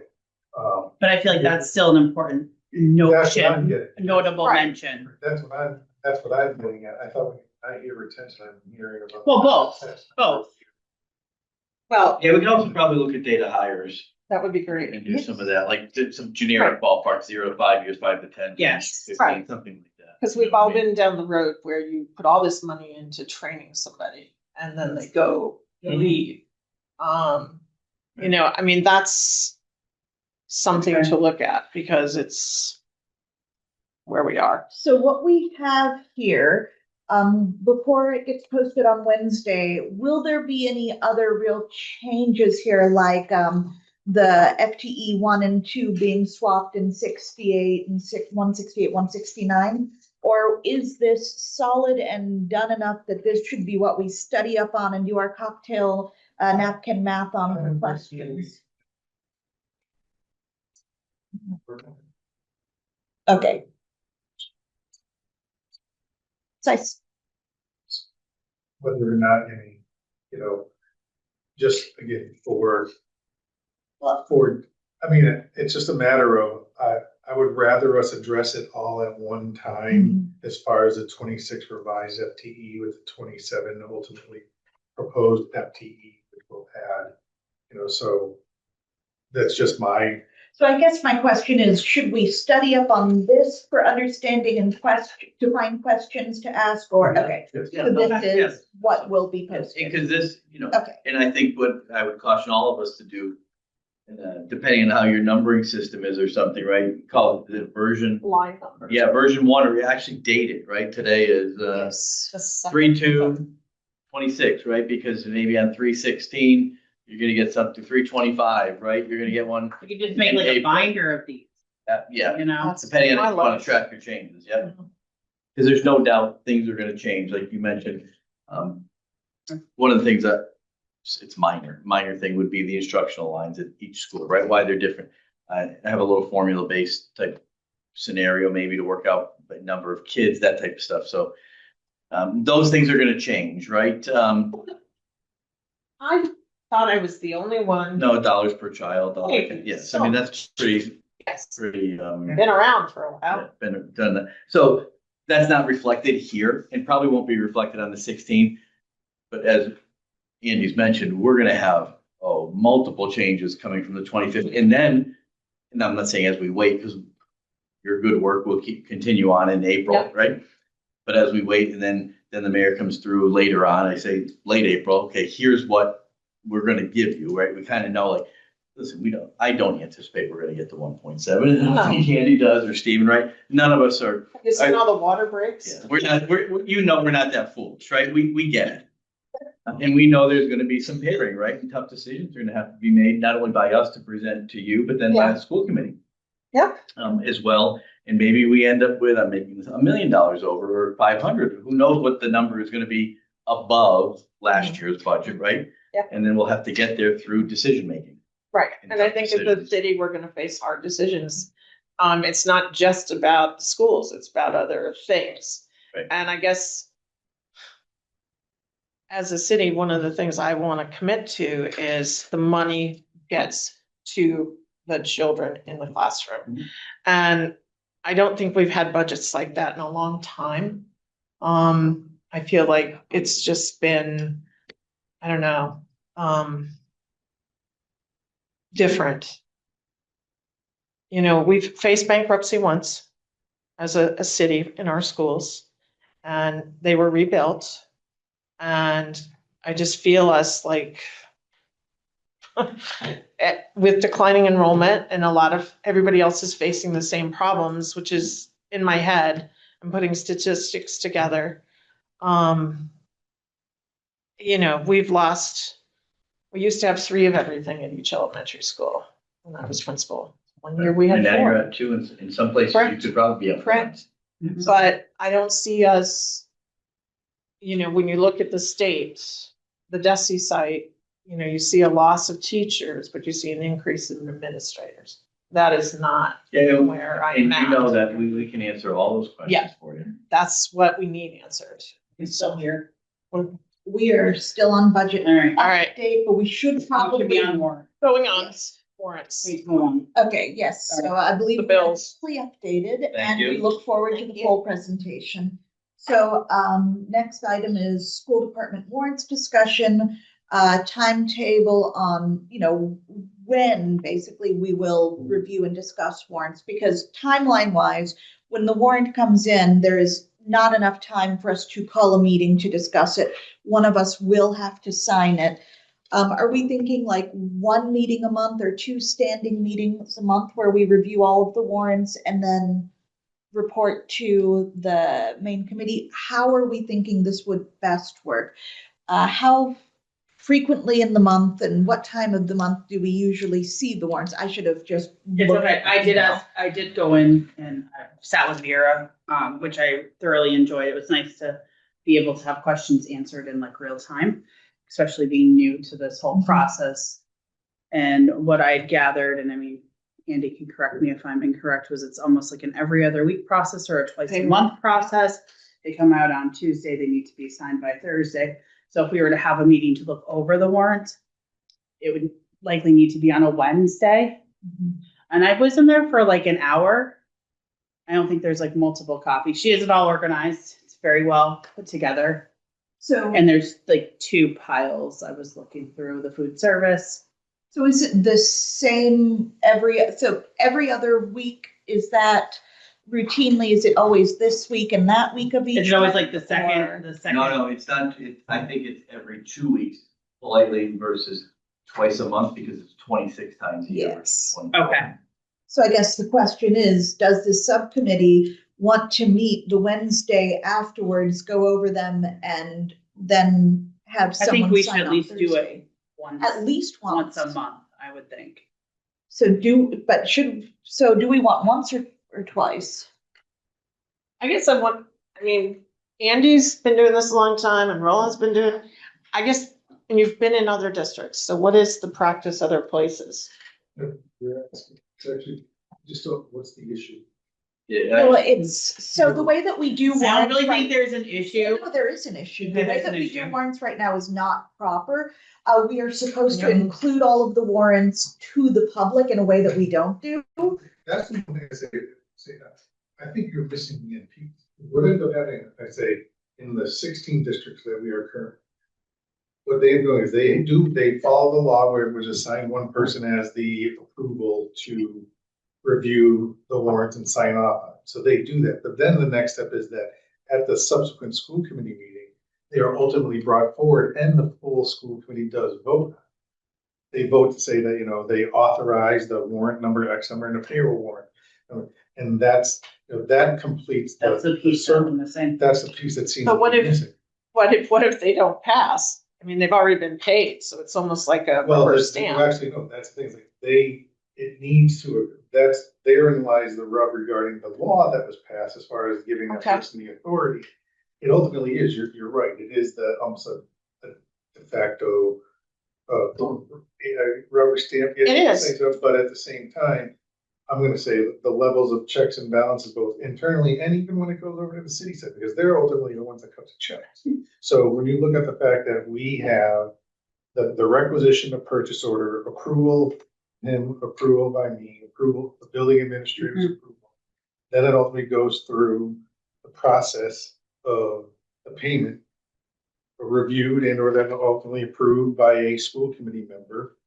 Then it goes to the city where the city treasurer, and, they do their side of things to make sure that, we're adhering to whatever it is that they may require. So the levels of checks and balances internally into the system, although what I'm describing might sound cumbersome, quite honestly, it's very effective.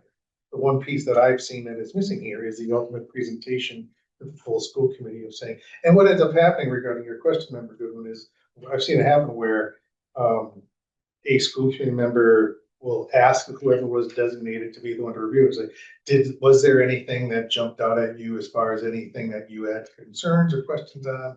And either you say yes, or like I sat down with a beer and we walked through and looked at things like the leaks in the elevator, discussed that to find, and things like that. And then it gave that assurance that that person who was assigned to do it was actually doing it.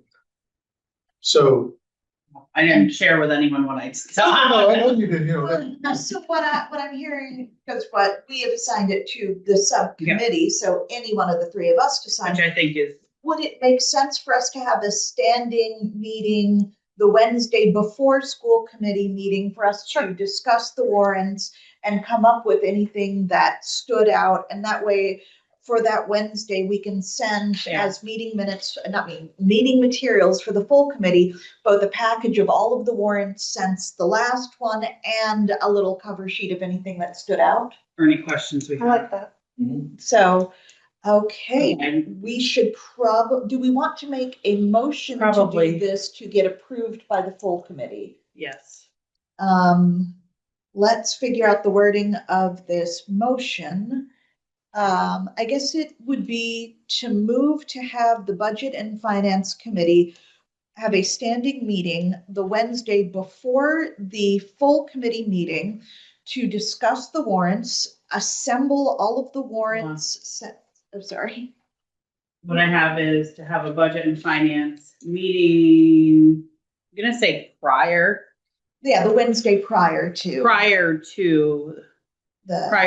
having hold on, I'm getting lost in my sauce now. To have a budget and finance meeting prior to a full, Yeah, so the week before the full.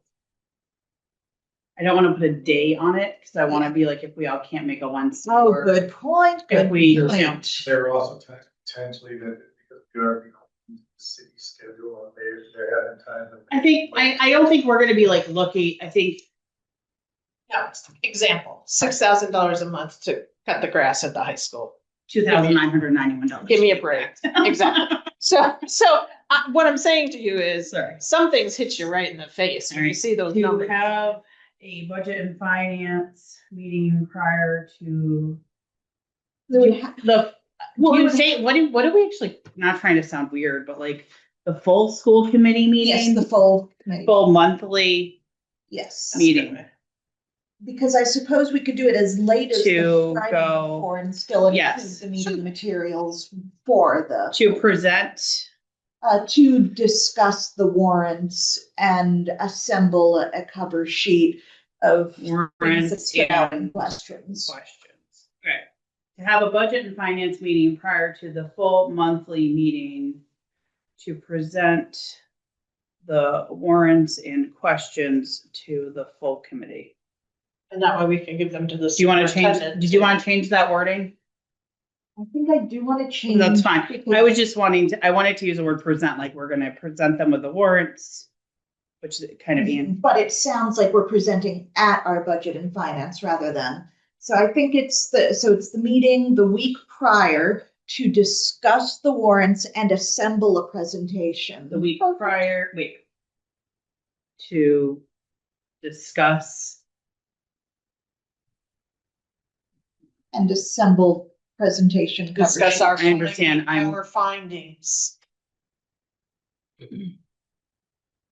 no, you gotta tell me it again, my brain's fried. It's a Monday.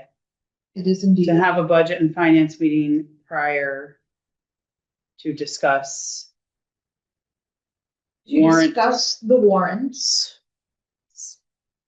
yeah, And assemble our presentation for the full committee. And the presentation will basically be a cover sheet of our questions and anything that stood out. let me read it back again, because I like to read things 17 times to people. Which I feel like I'm still missing something. To have a budget and finance meeting prior to discuss the warrants, assemble our presentation for the full committee. So prior to the full committee meeting. I have that in. Okay, 'cause when you read it out loud, I To didn't. have a budget and finance meeting prior to the full committee. Yeah, say monthly. Sorry. Prior to the monthly meeting to discuss the warrants. Mhm. Then assemble our presentation for the full committee, to the full committee. Okay, who would like to make this? Hold on, So moved. then assemble our presentation to the full committee. So moved. Okay, we have a motion. Do you want a second or want me to? You can second, 'cause I I totally second read it, Okay, All in favor? all in favor? Aye. Okay, it passes. We can move on to the next item, which is our last actual item. And that would be the goal and budget we need priorities. to, so one of the three of us, One of the three of us will still be signing. okay, we didn't want to put that in here, Well, that's already a given because we already voted at Okay. a full committee that I just can So- see, I am going to share screen from my laptop I love this. so that we will have what we're talking about here, Okay, have that up. which, because I've got it as the working document here as opposed to the PDF that you have. So we can just quickly go through this and then call it a day. So going through, we have our overview here. I'm going to just go to the places that we flagged last time first, because we had for curriculum and instruction to support anti-bullying programs. Question for Roland: what is in place already? How do we support it? Is this something we need additional support and funding in? Right, and you asked for a meeting at the meeting, an updated school committee, and I know Stephen would We had talked about that. Okay, so I guess the question is, do we keep this as a budget priority for next year to support anti-bullying programs? Absolutely. You, Hmm, you I would love a brief. brief off your head. Yeah. So I think a lot of the work right now is happening at Federal Street and the restorative practices pilot, the learning pilot. A lot of work is happening there. We invested in training active bystanders at the high school level. There were 30 students who were trained last year who were delivering lessons to students in some of the younger grades at the high school. That's all based on, well, it's not like bullying. Training active bystanders or creating bystandership is a preventative to bullying, probably being more proactive rather than waiting for something to happen, but also teaches students how that they could intervene in a situation without necessarily getting themselves involved or putting themselves in danger. I know Newton has had a guest speaker come in, thanks to the PTO at Newton. And I know Federal Street, Newton, the middle school, and Discovery are looking at another bullying presentation potentially for the fall. So are we keeping track of bullying data, like how many reports are being, we keep track of attendance data, like, you know, Yes, Are we also- for the state? okay. Okay, so how does this sound? To support anti-bullying programs, continuing the work in the restorative justice pilot at Federal Street School, as well as continuing our active bystander preventative program and anti-bullying presentations based on individual school needs. Suggest a friendly amendment, Of course. growing the work from Federal Street, because we're looking to Okay, go for growing. additional schools. Yes, right now, yes, keeping it- perfect. Wonderful, perfect edit. Okay, so does that handle that one for us? So then scrolling down, the next area, the K-4 science, I had that email from Stephen that it was happening in grade 5, but is on hold grades K-4 through now, but it's further down the road. So I think the answer is we cut that line with K-4 science for now because it's not feasible for the next year. It's something that hopefully year after next we'd be looking at. Is that accurate? I would hope the year after. I think we've really focused in on the literacy piece, and we feel strongly that if students don't have that strong foundation in literacy, How are they gonna read the readers, science then getting into materials? some of the other content areas are more. I feel like this is a curriculum comment and not, I know at one point I was talking to someone else about possibly having like a STEM cart, which would be like a great little introduction. I don't know if we, like that could be like a grant possibility thing. I mean, I know we do have some STEM stuff. So, Yeah, and we do have, it's not the full science curriculum, but we buy licenses for mystery science, so grades K-4 can get into mystery set, so there is some exposure, but I think it's as not we all a know, heavy time is the word biggest that you challenge. put into the curriculum for literacy. Okay, so I guess my question for my subcommittee members, are we okay with cutting this highlighted line about K-4 Yes. science for this year? Yep. The Okay, yellow one or the blue one? the blue one, okay, cutting that for this year, knowing that it is still in the works? Do we want to cut it or we just want to revisit or? Well, because this is specifically for Okay. the FY27. We I would mean, have if we, to, because we're, basically this question Sounds is, great. are we financially investing in this year or No, not? you're And not. the answer is no. No. Okay, the next one, which I'm proposing cutting, because Stephen spoke with Dave Messing, and while this is still a priority that requires some reinvestment, Dave Messing felt that this could be checked off the list, the Mhm. budget priority list. So Yep. are we good cutting that off? Yeah. absolutely, Okay, in that case, I can just accept. like deleting. I like this delete concept. Okay, now here is something else that we needed to work on. Because we needed to work on the phrasing for what we were trying to say. It's about the movement towards full year science and social studies, but I think we For hit that. seventh grade, we have full science and social studies. We did it. don't have fifth and sixth. Yes. Roland was our hero. He did Yes. What's that? We do, I know we do. We have full science and social studies for seventh grade. Full it. year, Correct? yes, Full year. correct. Correct. Delete that sucker. Roland did that. We Well, just- no, it was planned or It was worked. already planned. Okay, I mean, so in that case, so we've got the full year science back. What about social studies? Yes. And Seventh, then the seventh next- though, it's not all of GMS though. It's all. It is all, Yeah. okay. Wonderful. Oh, There's a scheduling glitch somewhere. okay, so the other, That's where your class sizes do look, so. They're a little bigger. Yeah, the classes there are closer to. Because instead of doing it half of a year, now they're doing it all year. Yeah. You get the full year. Okay. But Cool. math and ELA, they're smaller. I mean, as a parent, I will say I did kind of appreciate the half year. But I feel like they got more time at the fifth grade level. I was worried about our state goals. Yes. But I know the well, I seventh. was worried because, I mean, these kids need science. Right. More science Yeah. is more fun. How about some civics? Hey, there is a field trip planned to the Boston Science Museum. Okay, but the next half of this is Right, what is the it? restoration of foreign language instruction at GMS. Is that something in the cards for this year? No. For the next year? Probably not. There's some foreign language going on now. Yeah, I wouldn't Some. say it's like Spanish one or French. You hear me one. say some. Right, I think it, Exploratory languages. I'd say exploratory, like Cool. language and culture. Yeah. Like, World language. So it's basically incorporated in that full year social It's an studies. enrichment. No, It's not, not. no, no, it's no. standalone.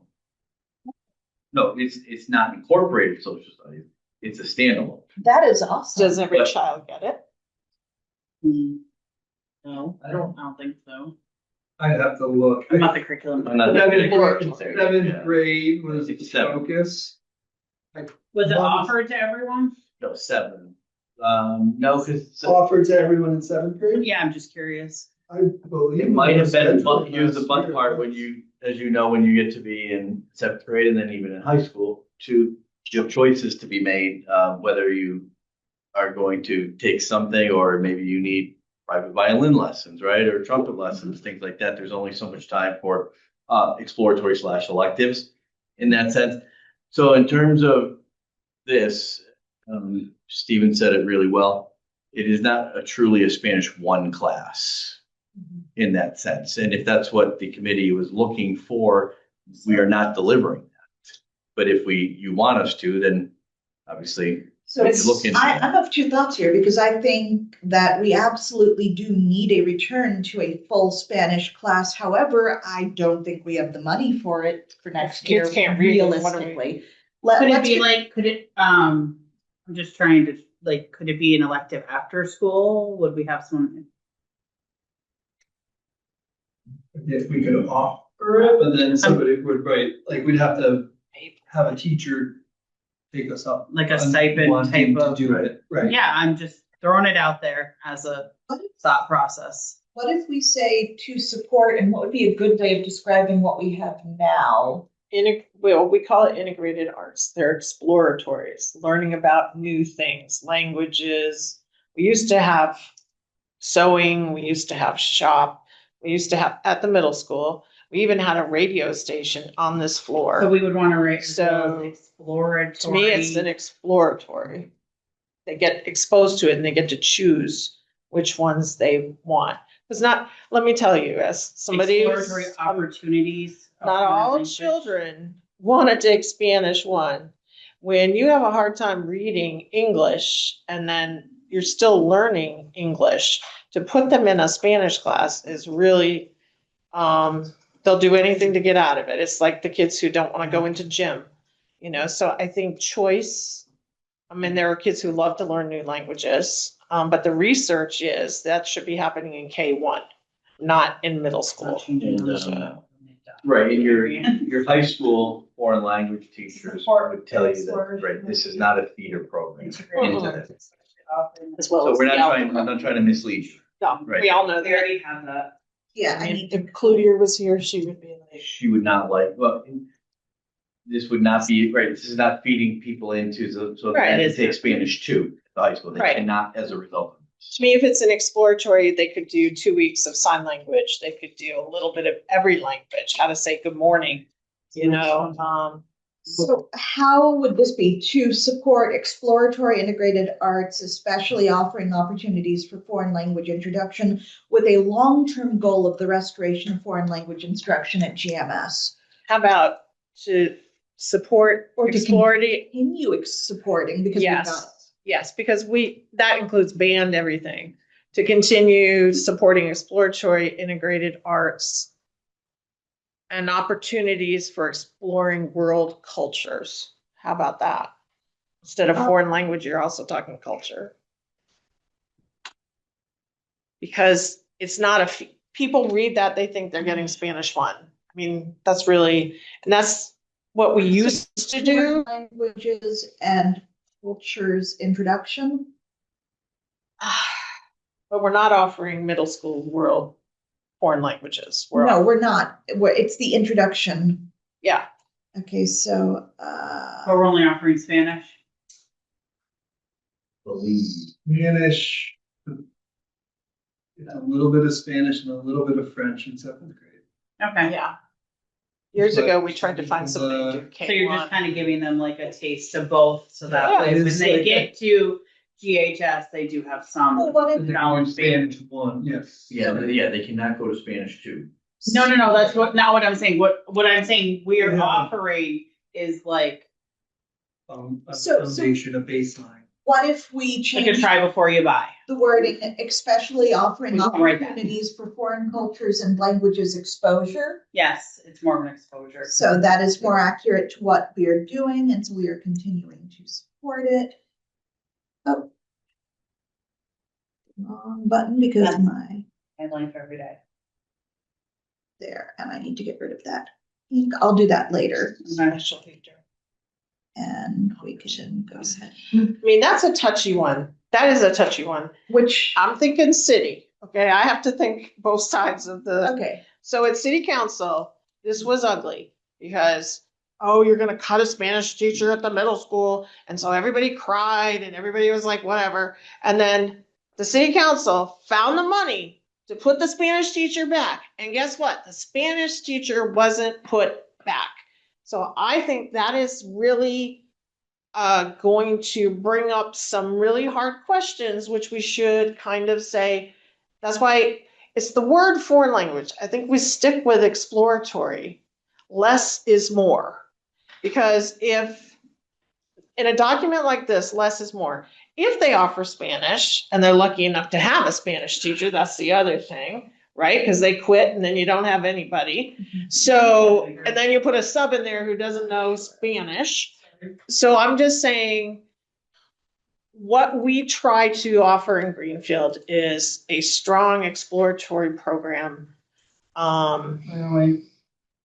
I think foreign language. yeah. I was good there. That's the thing, like the challenge for us as a public institution, a public school, is like we can't be everything to everyone as much Correct. as we might Yeah. try. And like I love, and I'm have like some worries about like digital literacy, computer science, especially in our younger grades. Mhm. But I know there's been a push recently like for the arts. So they Yeah. have music, they have art, they have phys ed, but that doesn't leave a space for some of that. So some of the digital citizenship stuff, at least at the high school level, I gets think- worked in during like health and PE, because that it's fallen into those standards. Okay, so we have two questions here. One of them is, do we include that we are working towards this long-term goal of restoring foreign language? Or do we just have to continue supporting exploratory integrated arts and Perfect, right there. That's it. so you think that is? No, I disagree. Okay. I'm gonna disagree. I mean, I was there with you in the trenches Yeah. when we cut the Spanish teacher here, and I think it is important. But we for- cut the arts at the elementary schools It too. do, but I think it's important for parents to see that and community to see that we are starting to get. We're doing our best with the budget we have to get our students. This budget isn't gonna be able to support Maybe. I mean, I think this is a draft, This is but a- I think when we get down to it, I mean, I don't know what, so this is the other question. I don't even know what exploratories are being offered at the middle school. So that is a question that needs to be answered. So. What exploratories do we have? UAs? Yeah. Either unified arts. Yeah. Oh, theater, Theater, makerspace, theater, makerspace, art, art, PE, gym, health. band is an option too. Not everyone takes band, kids who Right. signed up into band. Yeah, it's normal. taking Band.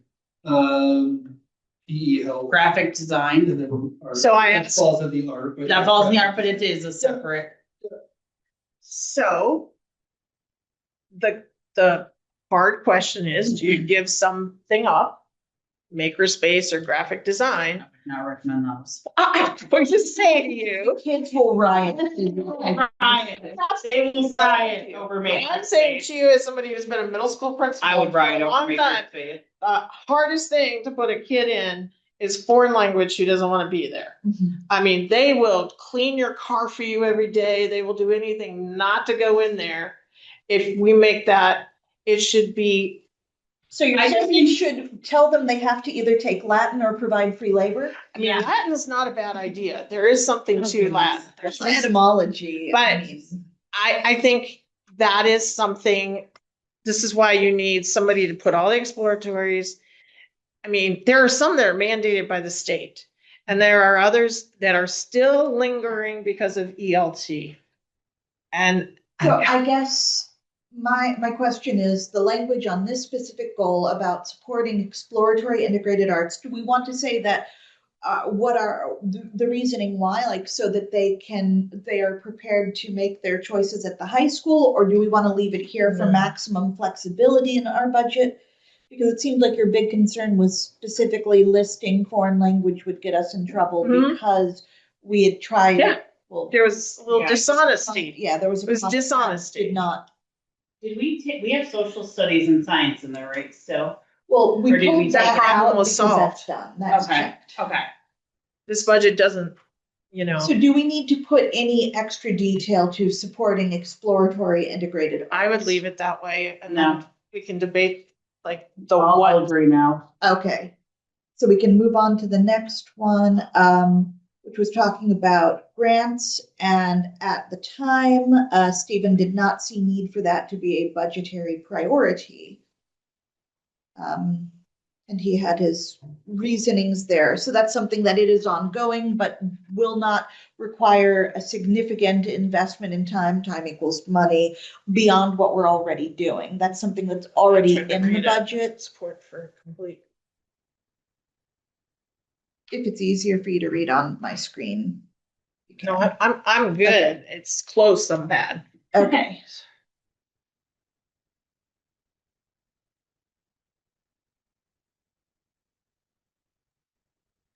Ask Stephen what support for competitive grants. See, there is no way, you know, that you can be an assistant superintendent and a full-time grant writer. It just does not, Mhm. correct me if I'm wrong. Right. Oh, no, he's not a full-time grant writer. He does Okay. a lot. Stephen wears many, many, many hats. Correct, that's what I'm saying. So I think where I am on that is a grant writer who is good at their job will pay for themselves, Exactly. but you have to pay for them first. And in this budget year, do we have the pennies to scrape together to pay for Well, the that's the grant big writer? Did they pay for themselves? Because it They is, do. but we have to have the money up front before Mhm. they can start pulling in and paying for themselves. There are districts that don't even, I'll tell you in the Berkshires, can't even run without grant writers because. So the question is, well, I suppose this would go to the full committee to vote to ask that we put a grant writer position in the budget. We used to have one. So I is mean, that what you are asking? Yes, absolutely. Okay. Kenzie, how do you feel about that? Yeah, I mean, I feel similar. And does the administration have comments on the school committee asking to include a grant writer? Like, if you think it's a bad idea, then that is something we should know before we make this recommendation to the full committee. Are there a lot of grants out there? A lot of grants, but Do we fall in the bracket for some? Oh, yeah, we're probably poverty. bracket for many. I think like the challenge with some of the grants, even those that we receive, is getting the people To fill the to fill positions? the positions to do the grant work. Like getting the grant, I don't think has been so much of an obstacle, but filling the positions, like to fill our vision for the grant in reality, I think that's been the challenge in some grants, right? Some grants, it's not a problem spending it down at all. Others, it's like we're constantly trying to either repost or find somebody else or tweak the posting. So in that respect, it hasn't been the grant writing, it's been fulfilling the obligation of the grants, especially when it comes to people or people's time. And a grant writer won't really help with that. No. And it gets to be, I think, as an ask, right? It's a positive thing. It depends on what level are you thinking of a grant writer? Are you thinking of a grant writer at the level, I'm talking dollar level to hire as a Unit A member? Some districts do that as somewhat of a teacher leaving the teaching mode for the time being, being paid that, or is it an administrative level, a central office level where it kind of cranks up a little because you're now maybe probably working year round for that? And then to ask is always fine in life, but when we come down to May. Yeah. And then you're asking me, hey, Roland, we want you to have a grant writer or I'm making this up, your secretary, right? And I'm thinking, yeah, get rid of the grant writer. Like, but it's not my call, but you're asking my opinion. That's what it is, right? Because there's going to be priority. So the priority there would be in a perfect world. Heck yeah, we wouldn't say no to that at all. There's a reality. I think what you're hearing from, and I hope I say politely that you're lucky, and I think you are lucky to hear from Steve and Andy and I, that we'll give you the reality factor, right? We know we're not getting 1.7 million, right? Are we getting a grant writer? Well, and then you're going to tell me, and not you, but the central office is overstaffed, or we need this and we need that, and you want a teacher? Well, okay, so on the priority list, reading or grant writer, right? The grant writer is going to come down, and you're only going to get X amount of priorities. You're probably not going to get there to that extent. Yeah. Not to the reading, to the grant person who's down on the list, I which you guess can, but it's thought- going to cut something else. My question would be like, Right. what's the reason we're getting the grant writer? If it is to make us more money or to save us money, like there's a scenario in which, and I'm gonna throw out just a round number. You could say, well, we want to save $25,000, then I could look at writing grants in a different way to offset my salary by $25,000. So that comes out of my salary line and goes somewhere else. You have $25,000 that you're more flexible with, or I won't even just say my salary, even though I could offset other people's salaries through grants as well. It can't supplant, it needs to supplement, Correct. but there are, like, even in Title I, there are allowances that would offset certain salaries too. So I guess if we were gonna explore this, I guess I would just want to make sure I'm clear on the purpose to see if I can help think through what it could be. And it certainly could be a standalone position. I guess if we were committed to making a standalone position and they were just writing grants and oversee, like, I don't know, is that a full-time position or is that a partial FTE?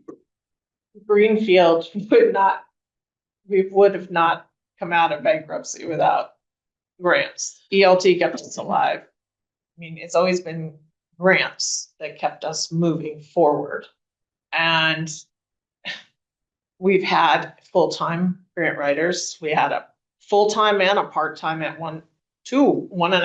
I think it'd be realistic, and I'm interrupting, to even put in a part-time to start with, and then maybe reevaluate again I don't know. for next Yeah. year. I mean, I'm always for like a big ask, and then you get a little bit. I mean, the city has a full-time grant writer who's bringing in a lot of, once they know, this has always been the problem in Greenfield, nobody can articulate what somebody wants to do And then the grant writer goes out and finds a grant and matches that. And that really had to do with the fact that we had overturn of principles. So, I mean, so I understand where you're coming from, because then it falls on the grant writer to find people who want to invest in teaching whatever differently or whatever it is. I get that. But I also know that without that kind of innovation, they used to have on the school committee in Greenfield an innovation subcommittee, and John Lunt was the chair of that. And without that innovation happening in this building, I wrote a $50,000 grant to do multi-grade 4-5 when fourth grade was here. Without those things happening, without a core knowledge school, without math and science, people just see us as we're not doing something different. We're just doing everything the same. So I think there's Which is that why I kind of think we're trying to generation. get the innovation career pathways running at the high school. Right. We just got an early college grant to look at Right. college. So we're like, I think in those spaces, we're trying Yeah. to differentiate ourselves. I think you're right when it comes to the elementary schools. Yep. Like we have, like I keep saying it. It's like, gotta focus all on be that the same. foundational piece. Yeah. And say like, we need to have a better structure in place so that when our students get to third grade, they're switching from that idea, right? Like learning to read, to read, to learn. Yeah, that would be As they're exiting good. third grade. And I think that has been like the most glaring gap that we've seen in our data, and why a lot of focus and attention has gone there. And I agree, like I said before, it's difficult as a public school to say we can be everything to everyone. And I fear sometimes like grants allows us to start going into some of those places and being like, we have this and we have this and we have that, and then And then when the grant runs outstrip our out. capacity, and then sustainability becomes a question too. So I think what I'm hearing, Mel still wants a full-time Yeah. grant writer. I think it's The administration thinks realistically, there's not going to be the budget for it this year. And then, I think if we're putting a part-time in, would be a good faith effort. so it looks like we do not have a consensus here. Is this something that we think should be discussed at the full committee level? I say we table it to our next meeting. I Well, would but- agree with that. So here's this Okay. where we're sticky. We were explicitly asked about these goals to bring them. Okay. Oh. So, to the next meeting. So, like, I'm tempted to have a note to put, to put a note here asking the full committee to weigh in. Sure. Yes. Okay. Now, how should I phrase this?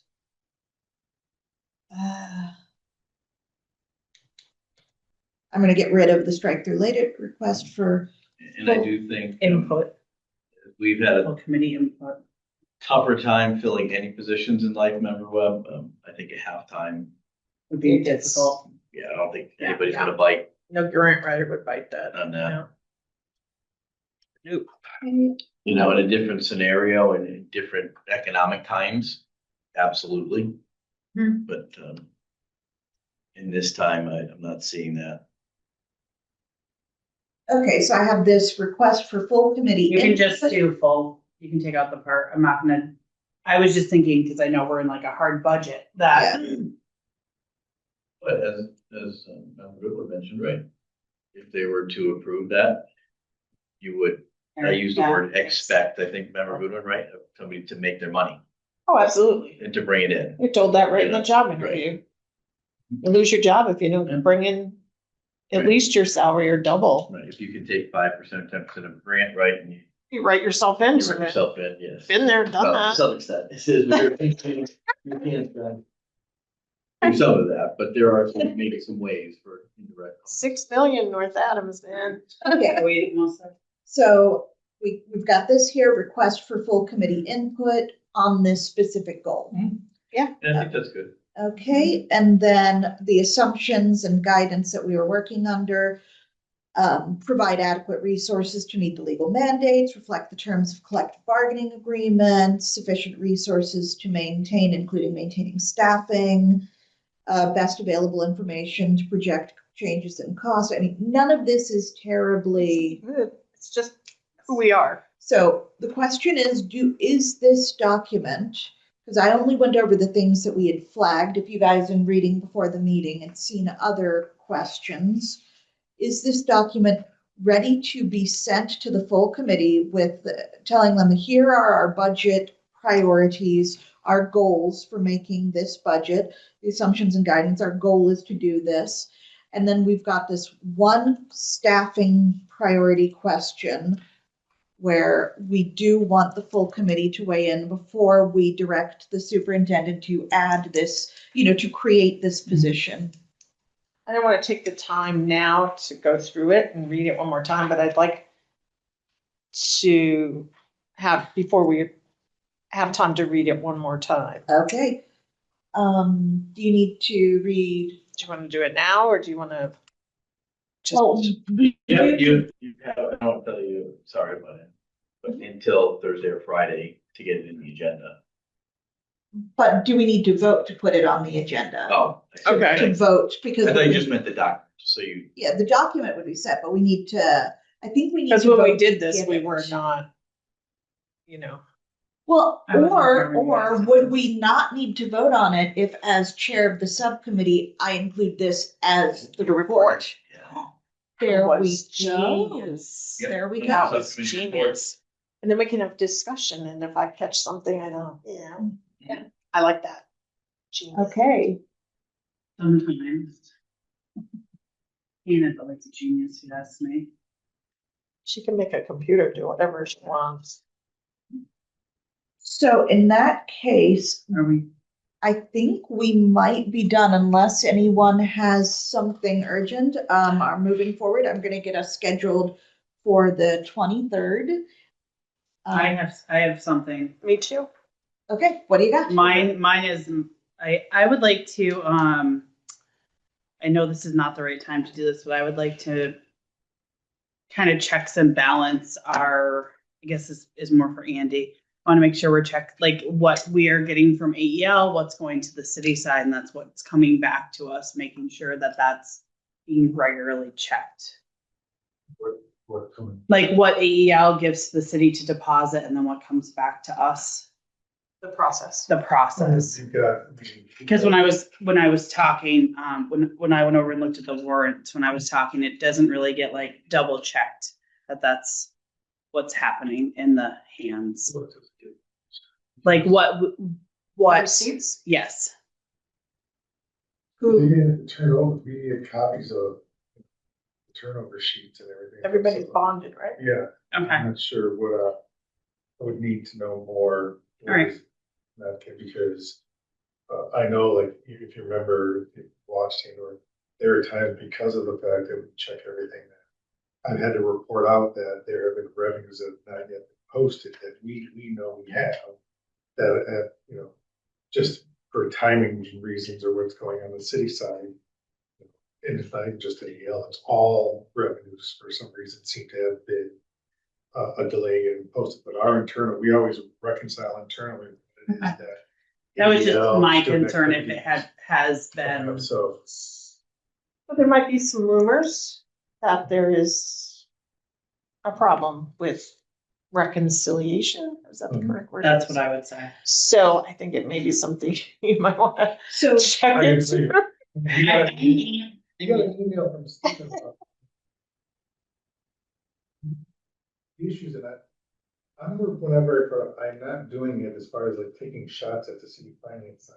They haven't had just as much turnover there as we have experienced. Yeah, over- I'm not taking shots at anyone. I just want to be like, hey, we're making sure like what we're depositing. Yes. Very. Okay. They come in a lot of us every year, so I think the understanding the concern, and that's the thing, we regularly do reach out to them and saying, we've given them running lists of, we've seen that this month's deposit for all our revolving accounts, X, have not been posted yet, and everything, and they'll tell us, oh, we're gonna get to them. So I want to make sure we don't get too deep into the weeds on this because it wasn't posted in the agenda. It's not. What I'm hearing Guess is it's more for an business. upcoming meeting, a request from Member Webb to have some more information on the reconciliation Just- process between AEL and the city. Yeah, in general. Okay, or just reconciliation in general, city side, school side. So it's just a request for information. Okay. And then Member Goodwin, you had something. So I guess my concern was that one of us is not on the hiring committee for the business manager. And I think during a tough budget year, and I don't see why we can't have more than one school committee member be on that committee. Because when I listened to Member Deneve, she described special ed director, she described a lot of people in the room. So what I'm saying is, when we did our superintendent search, there was 3, correct? And I think our business manager is just as important as our superintendent.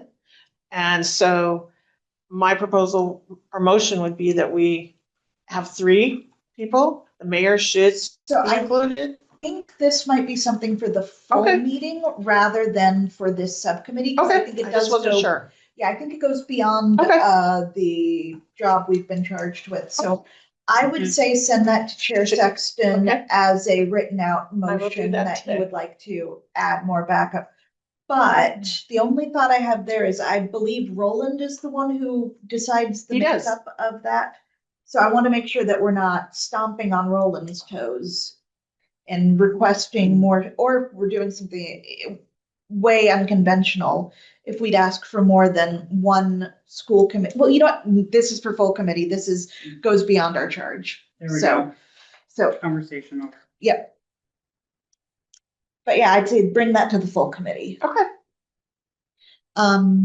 Any other things we're looking at? Because again, for schedule, on the way out, I'm gonna stop and try to get scheduled for Monday, the 23rd, which would be 1 week after the budget hearing to discuss what The comes out 23rd. of the meeting on the 16th before the meeting on the 25th, where we would be voting on budget. Yeah, and Okay. yes. No, we're meeting on the 25th, correct? Like, Yes, the 25th is gonna be a full. And then after we present to the full committee our proposed warrant discussion way of doing it, once they give the okay to that, then we would be scheduling a meeting sometime the week before our April meeting so that we would have our warrant presentation cover sheet ready to go. that would, the 25th, like the 11th and the 25th of March would be both warrant weeks too. Well, so what we'd be looking at is first week of April, because April 1st is a April 8th. Wednesday. So April 8th would be our meeting. Okay. So the week before that would be when we, Yes, okay. when we, April 8th would be like the day warrants would come out but, so the, to be voted on, just saying.